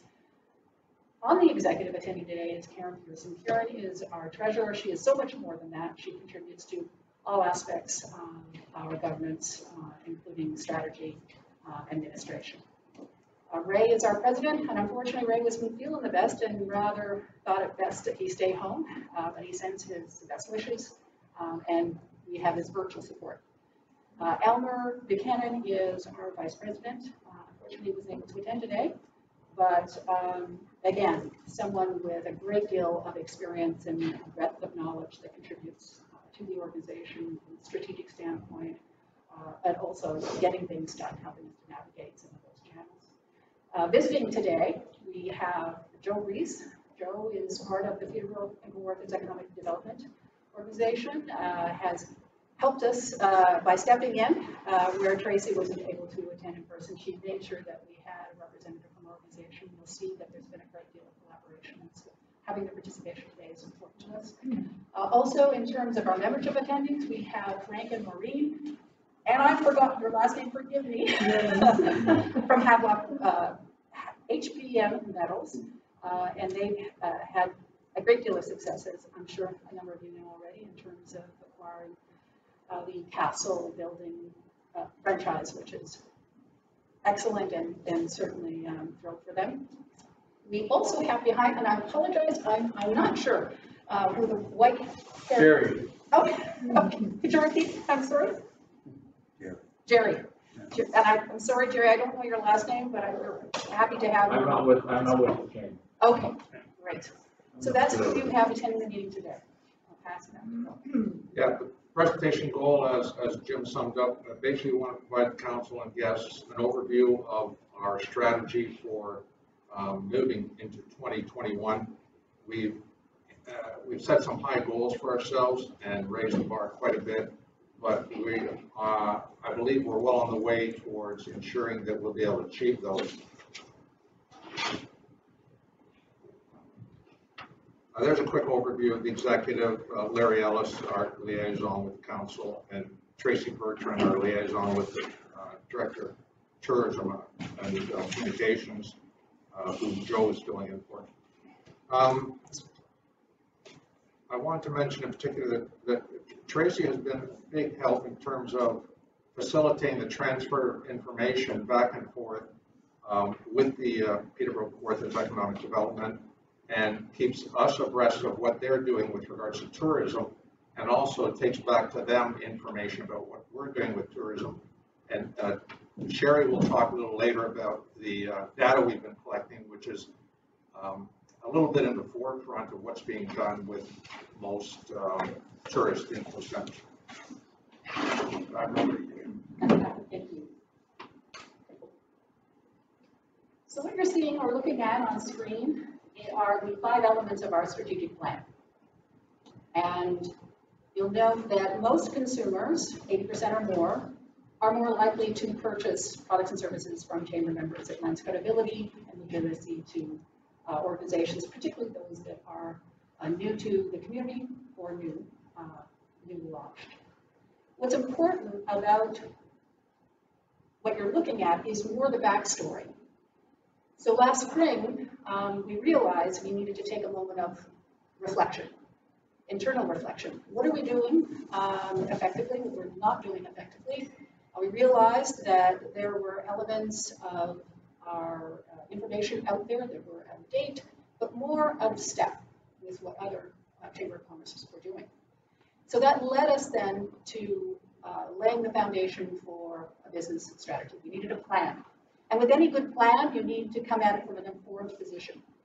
So we utilized the students with training, with tools, with data collection devices, which is, of course, to talk a little bit about the collaborative relationship that we've had with council. We've utilized the laptop that was loaned to us and continue to, and have to return that very soon. But that has helped us to gather the information, to meet as an organization, and to craft the strategy. We're going to take a few minutes and go through each of the elements. The first one up is the member affinity connection. It really will, as we invest in technology ourselves and a new website, it will become our business portal. But at the moment, what this represents is our affinity programs, are member affinity programs. And when you are a member with the Havelock Chamber of Commerce, by virtue of that, you're also a member of the Ontario Chamber of Commerce. An element or aspect of the dues that you pay for that. That means that you can tap into all of the group-based value add discounts and savings. And there are a number of them. First, their Chamber of Commerce group insurance plan. And they each year review and continue to tweak it to ensure that it not only benefits medium to large enterprises, it also serves organizations as small as 1 to 2 employees. There's also the e-commerce and mobile pay element through First Data. And that allows a lot of organizations to up the ante in terms of being able to pay for services right at the farmer's market or roadside curb pickup, that sort of thing. With Grand and Toy, it's to make sure that they're taking advantage of discounts greater than the competitors and in upwards of 25%. There are shipping, I guess it's more of a volume-based discount through, in this case, Purolator. And for those that do a lot of shipping, and there would be greater shipping because of what's going on with the pandemic at the moment, they're taking advantage of the volume-based discounts, anywhere from 25 to 44%, based on the range of their volume. And finally, there's barter pay. Now, barter pay is an age-old concept. Works really well in small communities. Small businesses take advantage of it, but it is awkward.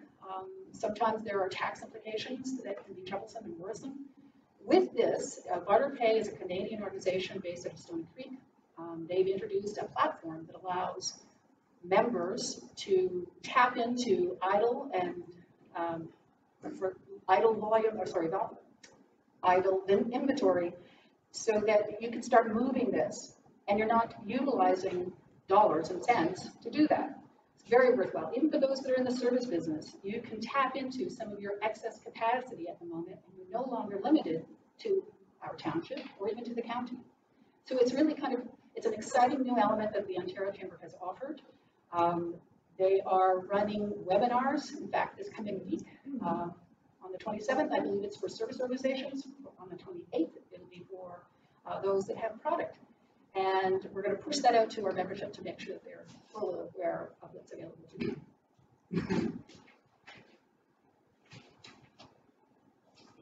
I'll do that. Oh.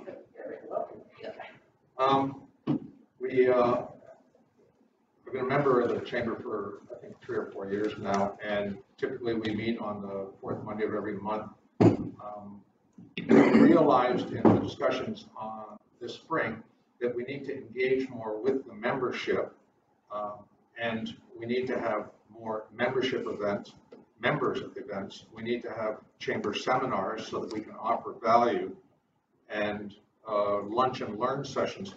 So we're looking to have monthly chamber meetings, and we're going to use each of these events, the chamber meetings, the seminars, the lunch and learns, as an opportunity to spotlight individual members. One of the things that has been missing from our efforts in the past is identifying what it is that individual members have to offer. If we can do that effectively, then individual members can find opportunities possibly for joint ventures with other members. Individual members will find out that there was services, there was products available that they had no idea. I've had personal experience with that, living in Hastings for 8 years. It took me a long time to find out about various products because typically the merchants in this rural area don't do a whole lot of marketing, and frequently it's everybody knows about me, everybody knows what I do, everybody knows what I sell. Why would I make this effort? And it took me 4 years to find out I could get RV accessories at the hardware store in Hastings. Shouldn't have taken that long. It took me 3 years to find out there was a garage downtown. I never went into that section of town. I stopped at the coffee shop. We want to promote members' special events, special demonstrations, sales, so that everybody on the membership and everybody who has access to our social media channels, when we complete them, will be able to find out. Basically, we need to expand our information distribution system such that we help members get the word out about whatever it is they want to get the word out about. Now, we've been in a supportive role as far as community events, nonprofit organizations since the beginning, and we're quite proud of that. We're proud of our participation and efforts with regards to the farmers market, Celebrate Havelock, HBM Proud, Fire and Ice Festival, etc. But there's more that we can do, and there's more that we should do. One of the ideas and concepts we came up with that is absolutely unique to us moving forward is search engine optimization automatically done for members. It's onerous for an owner, a business owner, or a business manager to try and do marketing on their own. Everybody knows how busy business people are. Not every business understands what it is available to them, what it would cost. Not every business has the money to do it, particularly these times. So what we endeavor to do going forward is to make sure that every member has a claimed Google My Business listing, and every member has at least 8 listings in business directories that are highly ranking. When you do a search for something online, you always get, or frequently you'll get a Google Maps, but you frequently get a page full of directories that tell you about plumbers or electricians or dental offices. If you're not listed in one of those directories, the chances of you getting found go way down. So we propose to, as soon as somebody pays their membership, get their Google My Business listing and also list them in those directories. We're offering on a tiered membership fee structure. We have a slide that talks about those fees, and it's essentially minimal. I can say that the two efforts that we're going to make, Google My Business and directory listings, in a recent study, actually in 2020 this year, those 2 factors account for about 45% of a business's ranking online. So they're quite significant. We've also been current in talks with, or Sherry has specifically, with Norwood High School Guidance. What we'd like to do is to have some students come and work for the chamber as part of their community volunteer program. We're going to provide training for them that allows them to go ahead and do work that will improve the search engine, the ranking of businesses online, essentially do search engine optimization. This provides them with a skill, a valuable skill. It also provides the businesses with a valuable service. All of that will be part of the membership, covered by part of the membership fee. There's no money exchanging hands. Essentially, it's work getting done. That's all for me.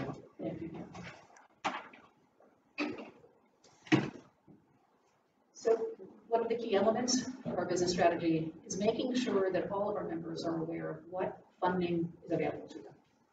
With the COVID-19 economic relief and recovery, there are a whole host of government grant programs available. Some of them are funded through government agencies at the federal, provincial levels, but there are also partnerships that have been formed to make sure that small businesses qualify for funds. I've highlighted only a few.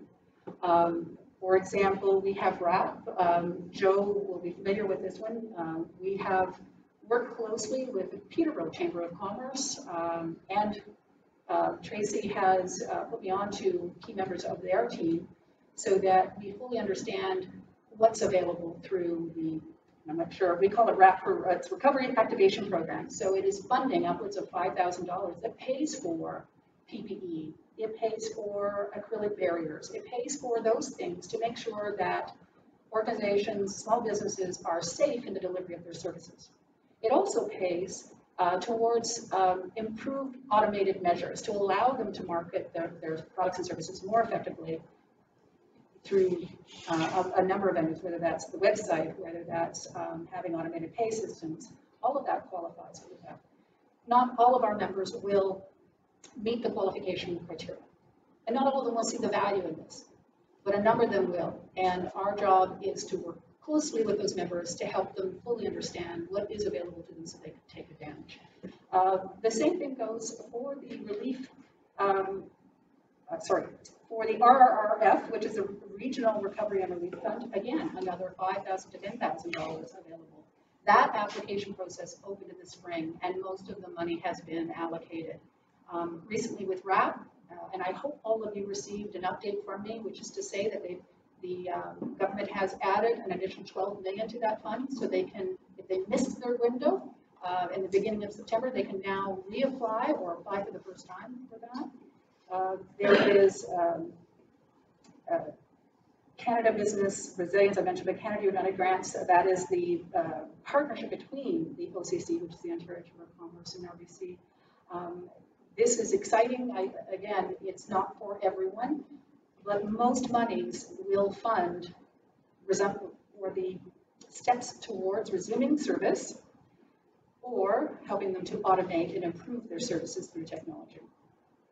And of course, there has been funding available through the Village of Havelock, and I'm not sure all members realize that from time to time. And it's to make sure that they understand how to qualify for that and to apply. And our hope is to act as a conduit between the different organizations and their membership.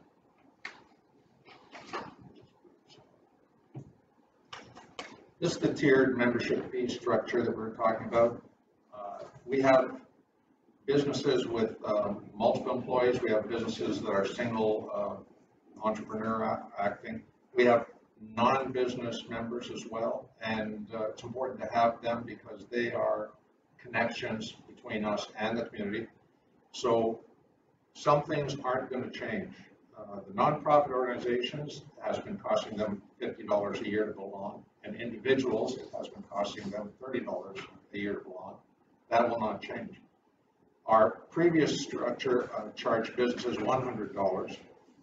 We're increasing that fee slightly to $115, and they will get all of the benefits they had previously, access to a lot of the new benefits, and certainly ability to attend membership meetings, lunch and learn, seminars.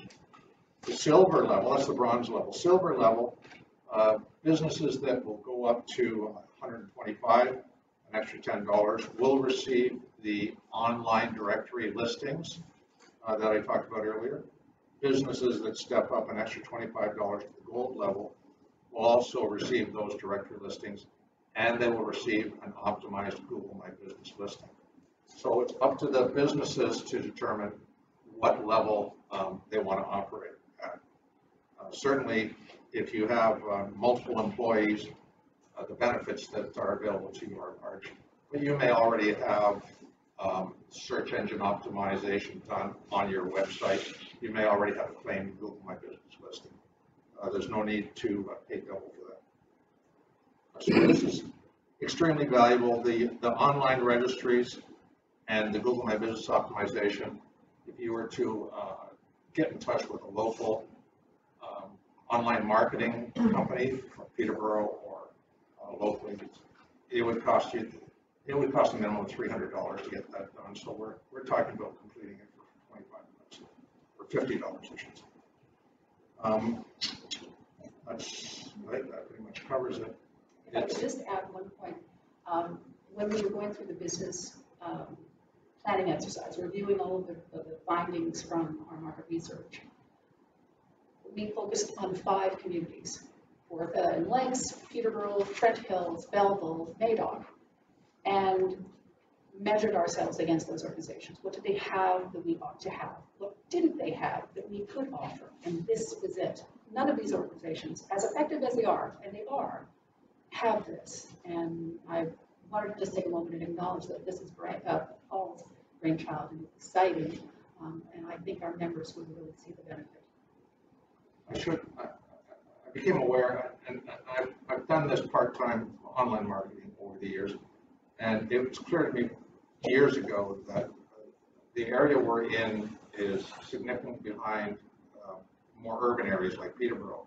But we are now getting an influx of people who are used to a level of services that they, in terms of the business services, the ability to leave reviews, the ability to find out information by going online and searching. A lot of the businesses locally do not have that kind of information available. They don't have the resources to create it, or they don't have the time to create it. The minimum thing that somebody expects to see is a Google My Business listing. It has the hours of business, it has the address, it has the services. It also allows a person to leave reviews. And if the owner hasn't claimed his Google My Business listing, he can't reply to the reviews.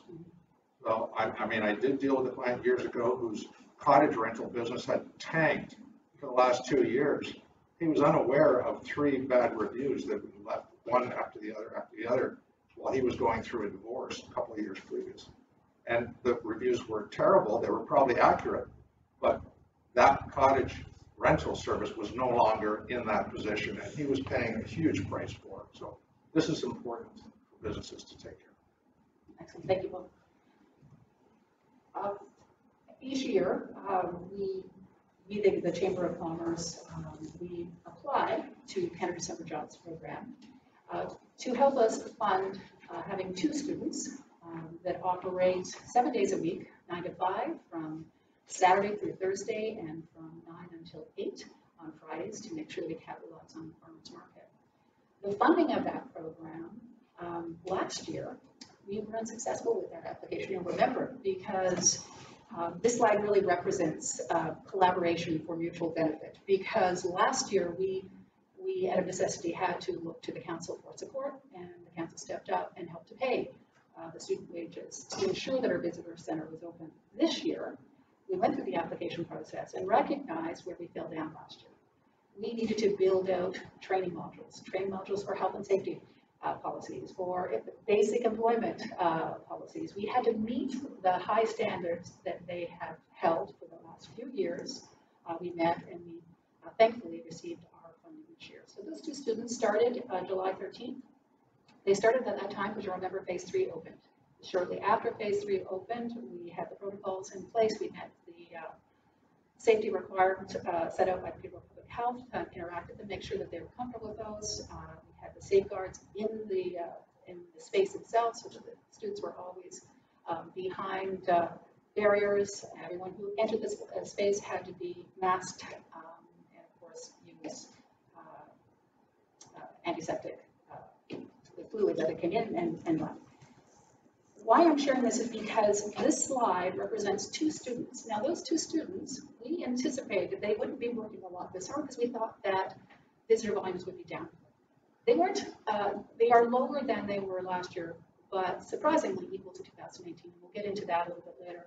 What was important is, by collaborating with Havelock-Belmont-Methuen Township, as well as PCAD, or People with Economic Development, we were able to, 1, work together so that they were supplied with a laptop. The laptop loan was from the organization, which we're very thankful for. We worked with PCAD to develop data collection tools, which were Excel spreadsheets, and we developed forms that could be easily filled up and then entered later, so that we could then pull information. And that information is going to be very valuable, I think, not only to us as we fulfill our role in supporting the visitor information, staff and future planning, but also for the township and for PCAD as well. So you'll notice there we spent the time developing tools, training.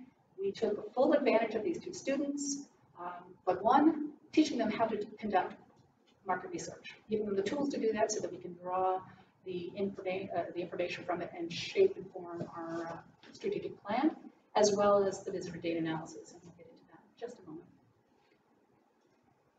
Speaking of which, proud to promote, data has been captured over the years by way of a physical guest book. I think every visitor center has a guest book. We don't discourage that because the guest books are really fun. If you're a visitor, you're going to see individuals who stopped in from all over the world to gather information about our community. Whether it's Sweden or whether it's Boston and what have you, it's interesting to see where those individuals came from.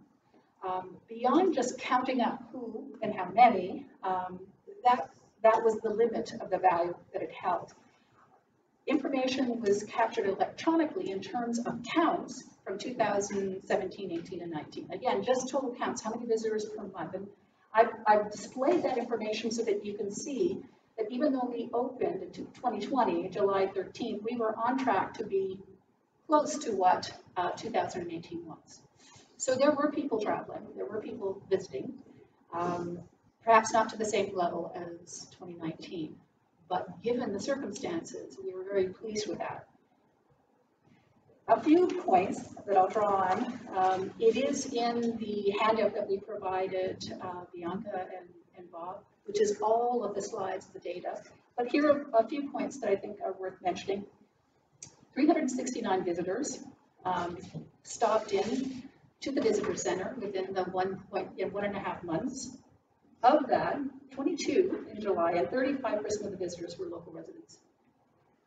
Anecdotally, I can tell you that a number of the residents who stopped in for information didn't realize exactly what it is that we did there. So we had some work to do in terms of raising awareness. But they did gather information so that they knew more about their community.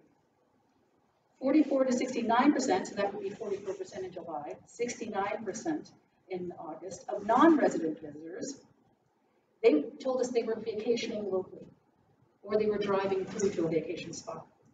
And I think that's really important. And having Joe here, perhaps later you can sort of touch on how important that can be in terms of tailoring your response or your marketing strategies to ensure that we are a gateway community and destination of choice.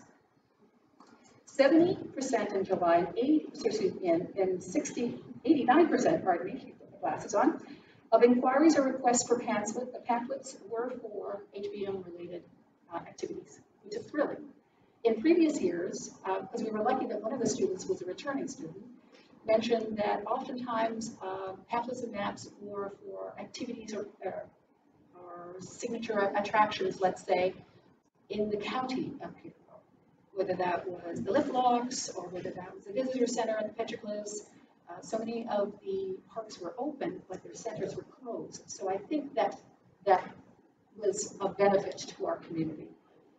22% of July and 58% of visitors were drawn to one attraction type in August.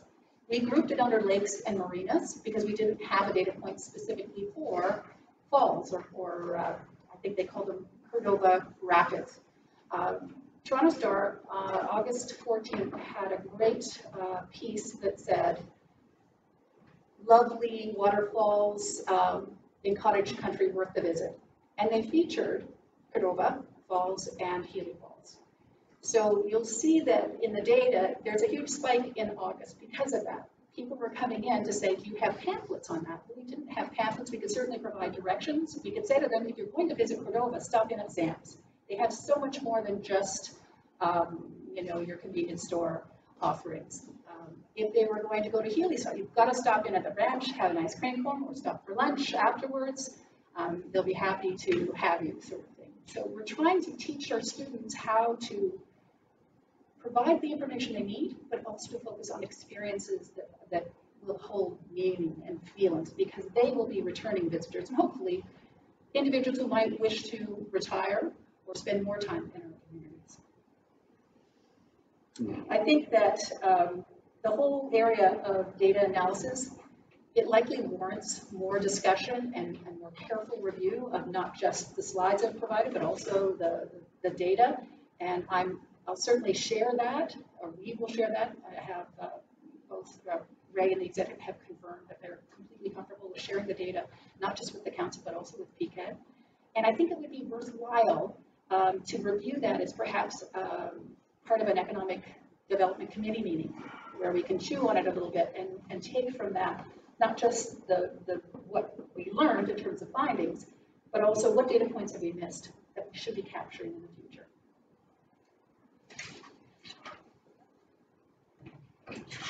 That concludes our presentation. We've tried to build in some time for questions and answers, and we welcome them. Well, thank you. It's a really well done report here. I don't know, who did your strategic plan? It was a collective effort of the executive. Very good.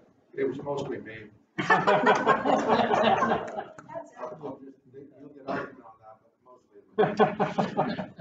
Well, it was well done, and I don't really remember getting a report this detailed over the last few years anyway. So it looks like a lot of work went into it. But, has council got any questions or comments? Larry, you can bring back the information to us, but. Well, first of all, as council will recall, over my stint as your liaison, I've been trying to communicate and make council and the municipality aware of the changes and the energy that has transpired through the chamber in the last while. And a lot of that is due to the people that are in this room today. And so, again, I tried to portray the changes and the excitement within chamber. And so you should be congratulating the people in this room again. As I said, played a big role in it. And just nothing but good things to be said about what's taking place there. I think they're truly a benefit to our municipality. And going forward, I just see nothing but bigger and better things come from the chamber. And I just hope that the municipality, through membership, get behind you and appreciate what you guys are doing. So congratulations on your work.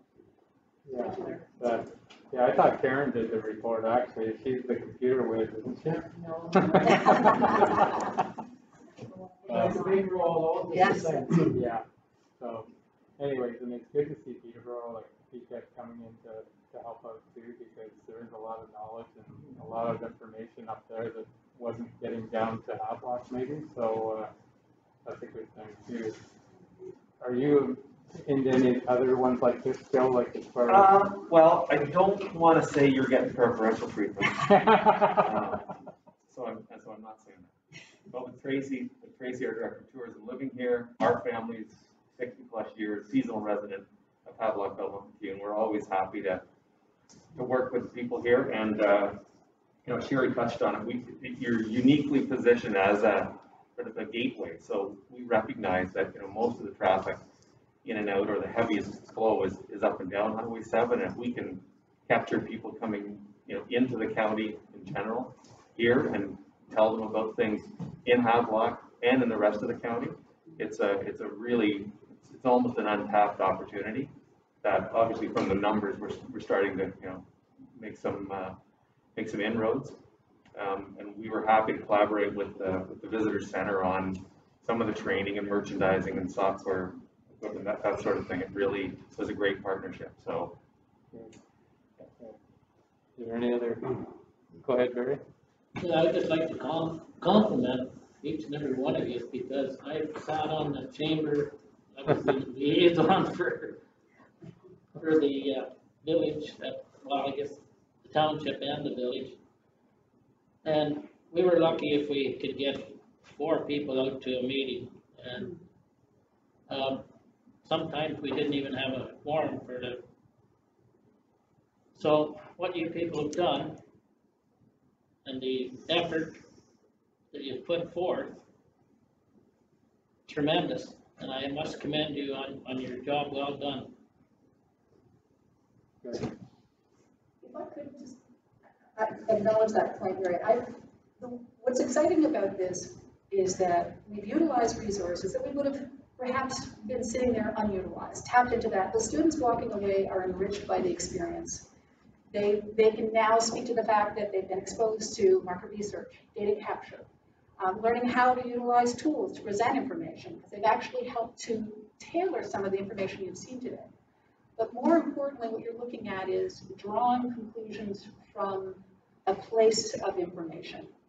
And this plan is an aggressive one. It's an ambitious plan, and it is at the planning stages. It now needs to follow through with action.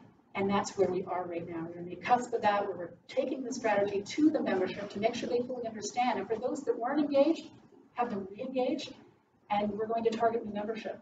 And that new membership will help us, we think, build a resource pool where we can have an improved website, have more presence within the community. We already support, certainly Celebrate Havelock. I think we were one of the founders of that. support the seasonal fire and ice festival that is slowly getting traction and certainly I think is a wonderful event. And we support the farmers market. We say that because the Royal We is Elmer who got behind it and really helped to build it out to what it is today. We need to do more of that. So it's not just about ensuring that our members, our business members and individuals are supported, but it's also to make sure that the prosperity of the community is there. It's one of the tenets of our values. So. Can I add a little something to that, just while we're on that? As we become members of the chambers and what we're trying to do is grow the chamber. And to grow the chamber, we need the help of council to come out and then recognize all of you small businesses around here. If the council doesn't recognize the small businesses, our chamber is not going to grow. We're going to have, I think we got about 35 members, if I'm close to that or something, that are paid members. And I believe just around here, we got to have over 150 small businesses in here that don't see what this can offer them. And I think the chamber has to step up and acknowledge this chamber, the council has to step up and acknowledge the chamber for what we're doing. I mean, it's all great that we're doing this information center here and we're helping out with that. That's to help the town. And I think the council needs to get behind us. And for us to get more businesses involved in all this, we got a great town here. I think we have to bring in more people and we have to get more businesses in here. I don't know if you, as any of you are aware here, as we're growing our business there, we got, just in our building alone, we got about 20 people working there. There's been no recognition of that facility. And it's important to us because we want to work with the community. And I think the council needs to step up and recognize small businesses in this area. If this town wants to grow and we want other stuff brought into this town, we need the council's help. I mean, all these small businesses are going through like a hard time now with the COVID and everything, but we're still out there bringing people to our area. As our group is going on, we want to hire more people. And we have to find a skill set. And through the chamber here, we're going through all these avenues to help bring students in and get them trained. And that's a big part for small businesses around here, as everybody knows. It's hard to find somebody to stay at a job and want to come in every day and work 8 to 5. It's hard. But there is a lot of good people out here, just a matter of time how to find it. But if they don't have the information to know that the small businesses want to hire people and want to find good people, we're not going to grow here. So like, I don't want to put a damper on this. Like, this was a great presentation and everything, but I just think everybody needs to get together and help the chambers. I think we need a new sign over there even for the chambers. Like, it's been out, I don't know, how long has it been here? Over 20 years, has it been updated? That's like, it might be little things to people. And, you know, this makes a lot of difference to have names of the companies that are helping grow this area. So that's my opinion, I think, and just so you know, I've suggested a new sign for the chamber for the last 5 years. Okay. President, so. I'm glad you mentioned that. So why don't we have one? It's always about funding or whatever the case is. Like the chamber all the time, if we want something done, we help fundraisers. So why can't we have a fundraiser for that sign to go up? And that'll come through with, like, you know, like with what we're seeing with the chamber right now, like I think it's been said a couple of times, we haven't seen this before. Exactly. But as far as the township, we have Celebrate Havelock, which it started with the chamber, but there's a lot of township involvement in that to keep that moving. We have an economic development committee that Hart's on. We're doing what we can to help the businesses as a municipality. I think we have a lot of little things going on. Like you say, they'll all come together here in the end, but go ahead. Well, just to the point, to Sherry's point, you made a comment about meeting with the Economic Development Committee. What I've heard from this meeting is we've got two organizations, or our Economic Development Committee and now the Chamber. I mean, for a number of years, because there was, as Barry said, there really was no chamber. What we've been doing in economic development, to me, isn't what we should be doing for economic development for the town. We should be looking at building houses, expanding, whatever, right? Not looking at maintaining businesses and trying to keep them afloat. That's what organizations like the chamber are for, right? So to your point, yes, what I think we need to do is sit down with them, find out, because when you went through the grant structure, right, I know Bianca's been emailing those the same way, so we have a duplication there. We got two organizations doing the same thing, where to me is, if we sat down, those are things that probably you should be looking at, right, or you guys can take care of. Maybe there's things on there that we as the town, in terms of applying for these grants or, moving those things forward, and find those synergies where we can work together. Because as I see now, you guys are working here, doing one thing, we're working over here, but 50% of what we're doing is the same thing, right? So it kind of cancels each other out in terms of what we're trying to accomplish. If I could, first of all, Frank couldn't have laid it out better, because it's a great springboard for the discussion. We were hoping you would say, you know what, we like what we hear and say and, go after it, but what can we do to further support you? Because you are supporting us. Providing a loaner laptop allowed us to capture valuable information and utilize resources we wouldn't have otherwise, and we're thankful for that. But there are other things that we could do collaboratively. So in response to that question, which is what can the council do to better support us, I'm going to separate aside the visitor center, because I do think that that is unique in of itself. We are playing a key role, and you're supporting us in that. It is underutilized at the moment. To make that more useful to the town and all the businesses that are within it and surrounding area, it needs better signage. So signage as a whole needs to improve. Signage, right now we have a wooden visitor info sign that goes out about 5 feet from the highway. And almost 98% of the business, that provoked the visit. If you had signage before town and after, east or west, north or south, then they would know that's available to them. But beyond that, signage has to be certainly representing the chamber. And we agree, it's having enough resources for that. Because there was a decline in membership, the operating capital or budget, as it were, didn't allow for that. If we are successful in realizing this plan, it will. And there'll be other things that I think we can do. In terms of helping us, one of the recommendations I know Larry has touched on, I think with council, is that you have your economic council and you already have one representative who also sits in the chamber, which is Elmer Buchanan. And Elmer is unique in that the value he brings to your committee is far-reaching and goes beyond just the chamber. And so his participation and his role there, I think, is important, and we wouldn't want him to step down so that we have another member. We recommend that you add a member specifically for the chamber so that information is free-flowing. It's something that we've brought up at our earlier meetings with Larry to make sure that that gets back to you. We really think that's valuable because there's duplication of effort, and every dollar and every man-hour counts, to your point, Hart. And in terms of economic development, I agree with you, there are components where you're building a community, but we should be shaping the community, which is not just bricks and mortar. It's about small businesses, medium-sized, larger businesses, receiving support, raising awareness in terms of offerings, whether that's product, services, time-limited sales, events to invite more traffic on Highway 7 or whatever significant attraction is drawing them. So that's another thing that you could do to help us, is to build some space on that economic committee, and we'd be more than happy to report to you on what we're doing, but also look to you for input in terms of guiding some of our actions. I mentioned signage. The visitor center down the road, I think there should be a budgeting exercise that is a triumvirate between the chamber, the council, and PPED, because we all mutually benefit from that.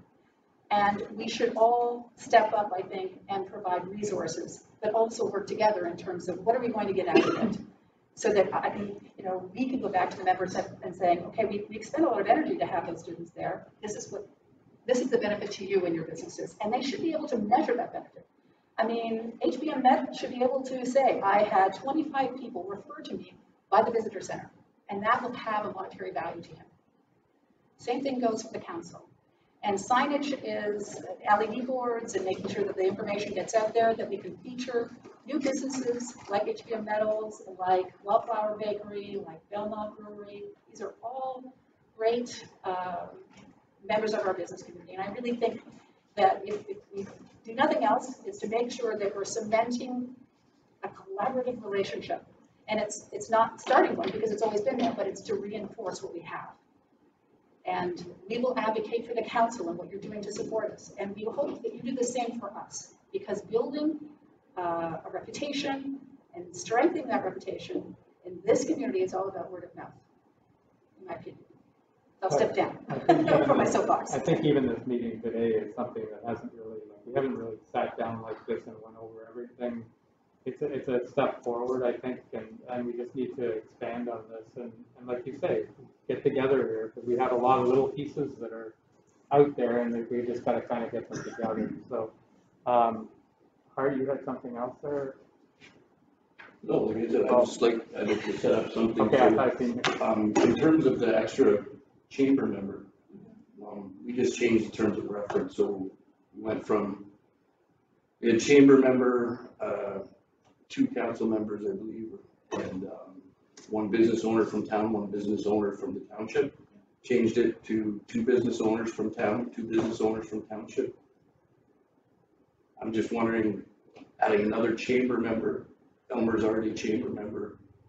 I gotta believe that at least a couple of the 4 would be a chamber member. Like, do we need more chamber members on our committee? And what would be the point of that? That's a good point to raise. I guess it depends on who the business members are. Ideally, it would be someone from your executive, because they'll be the most informed. They'll hold greater value for you in terms of making sure that whatever we're working on comes back to them. Our membership, unfortunately, isn't always in the know until maybe 30 days or more beyond that. So I'm just thinking, because we already have a vice president, right? So the challenge, I think, and I certainly don't want to cast any shade towards Elmer, he's fantastic, is that he is extended, he is such a big part of this community already. It is very difficult to ensure that the information is going to be free-flowing. It will be a challenge. All right, any other questions or comments? Or so whatever we got to do, I think it's already started, and this is just another piece of the puzzle to get together. So Larry's been bringing lots of information back, and like Barry said, there wasn't a lot of information a few years ago, so this is a huge step forward, and I think we just got to expand on it. That's what I'm seeing anyways. Go ahead, Barry. Yeah, you sparked something, got it going again really well, and you've got a lot of enthusiasm.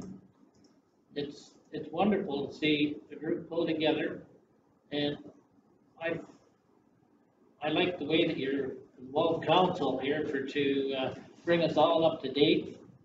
Larry brings us back a lot of stuff, but anyway, it wouldn't hurt to have, meetings in the future, like. Yeah. Because these meetings are informative, like for everyone. Larry, and then do you have something? Yep. Okay. So this, I know, speaking with Laura regarding the committee and the additional membership putting in place, but I don't think it addressed the issue of another member, representative rather, from the chamber. It was geared to businesses, and I don't think, if we look at the membership, anyway, I think it should be another discussion. Are they, but what I'm assuming is that one of those 4 businesses, if not 4 of the 4 would be chamber members already. Hart, could you mention the names? Are you comfortable saying? We haven't got to it. Well, who sits with us now on Chair is Trevor Day from Upper Canada Marine and Richard Wood. Those are the 2 at the moment. But I believe Richard has expressed an interest to stay. Trevor, we're not sure. Hey, Dave. Thank you, Mr. Mayor. Once again, thank you for your presentation, and like you said, it's very aggressive. That's the only way we can do this, I think. One good point that has been brought up, and great discussion, and the economic development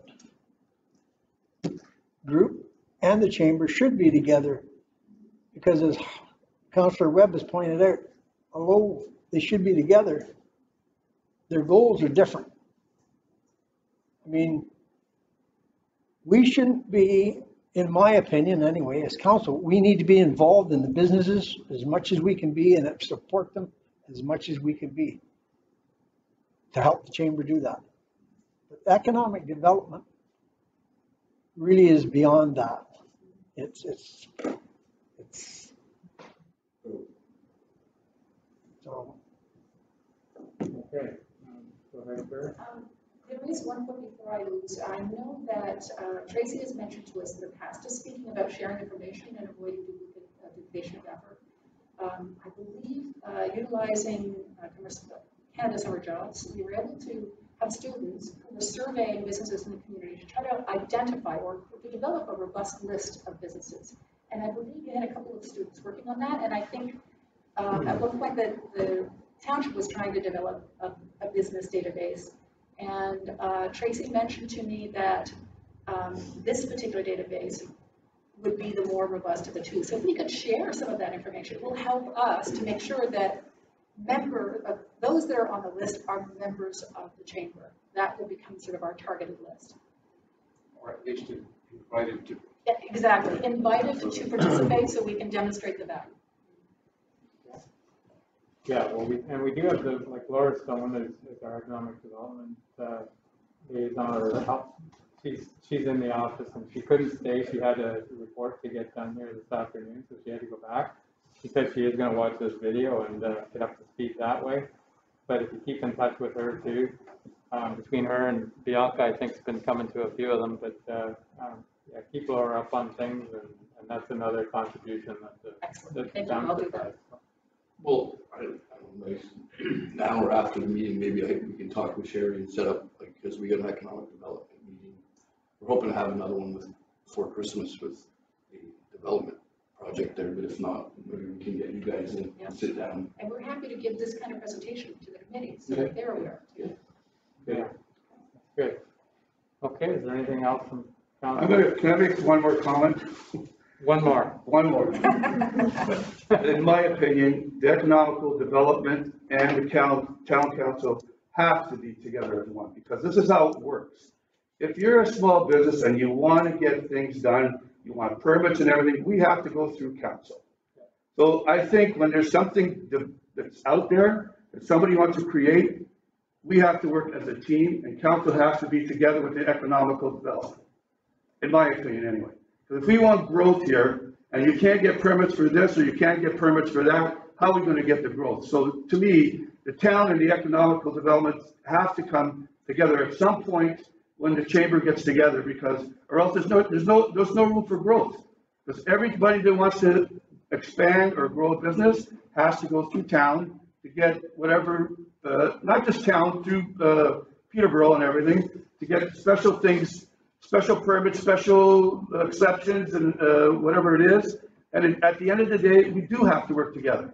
And this is, I think, where, as the chamber is growing, as you can see, and we're getting more involved in stuff to small businesses, this is how as we can grow. There's three groups here, and I think we can get together to form a nice town here and have the jobs here, have nice businesses here for everybody, and everybody should have to work together, I think. Yeah. In my opinion, anyway. And that's the idea with the plan review and economic development. Like we had Ryan Bratton, he dealt with you a lot. Exactly. Yes. And then he gets there to that side. Because all three groups have to work together to help each other grow and expand here. As businesses grow, the town grows. We get newer things in town, more people here, and everything looks better to me anyway. Yep. That's my opinion on that anyway. Okay. All right then. Is there anything else from council? And do you have anything else then, Sherry? Or I don't.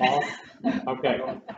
All right then. Well, thank you for the presentation today, and I look forward to what that is. Thanks to everybody. Okay. Thank you. Thank you. So that's the end of the agenda here. So I'll look for a motion to the confirming bylaw. You don't do that, you do Barry.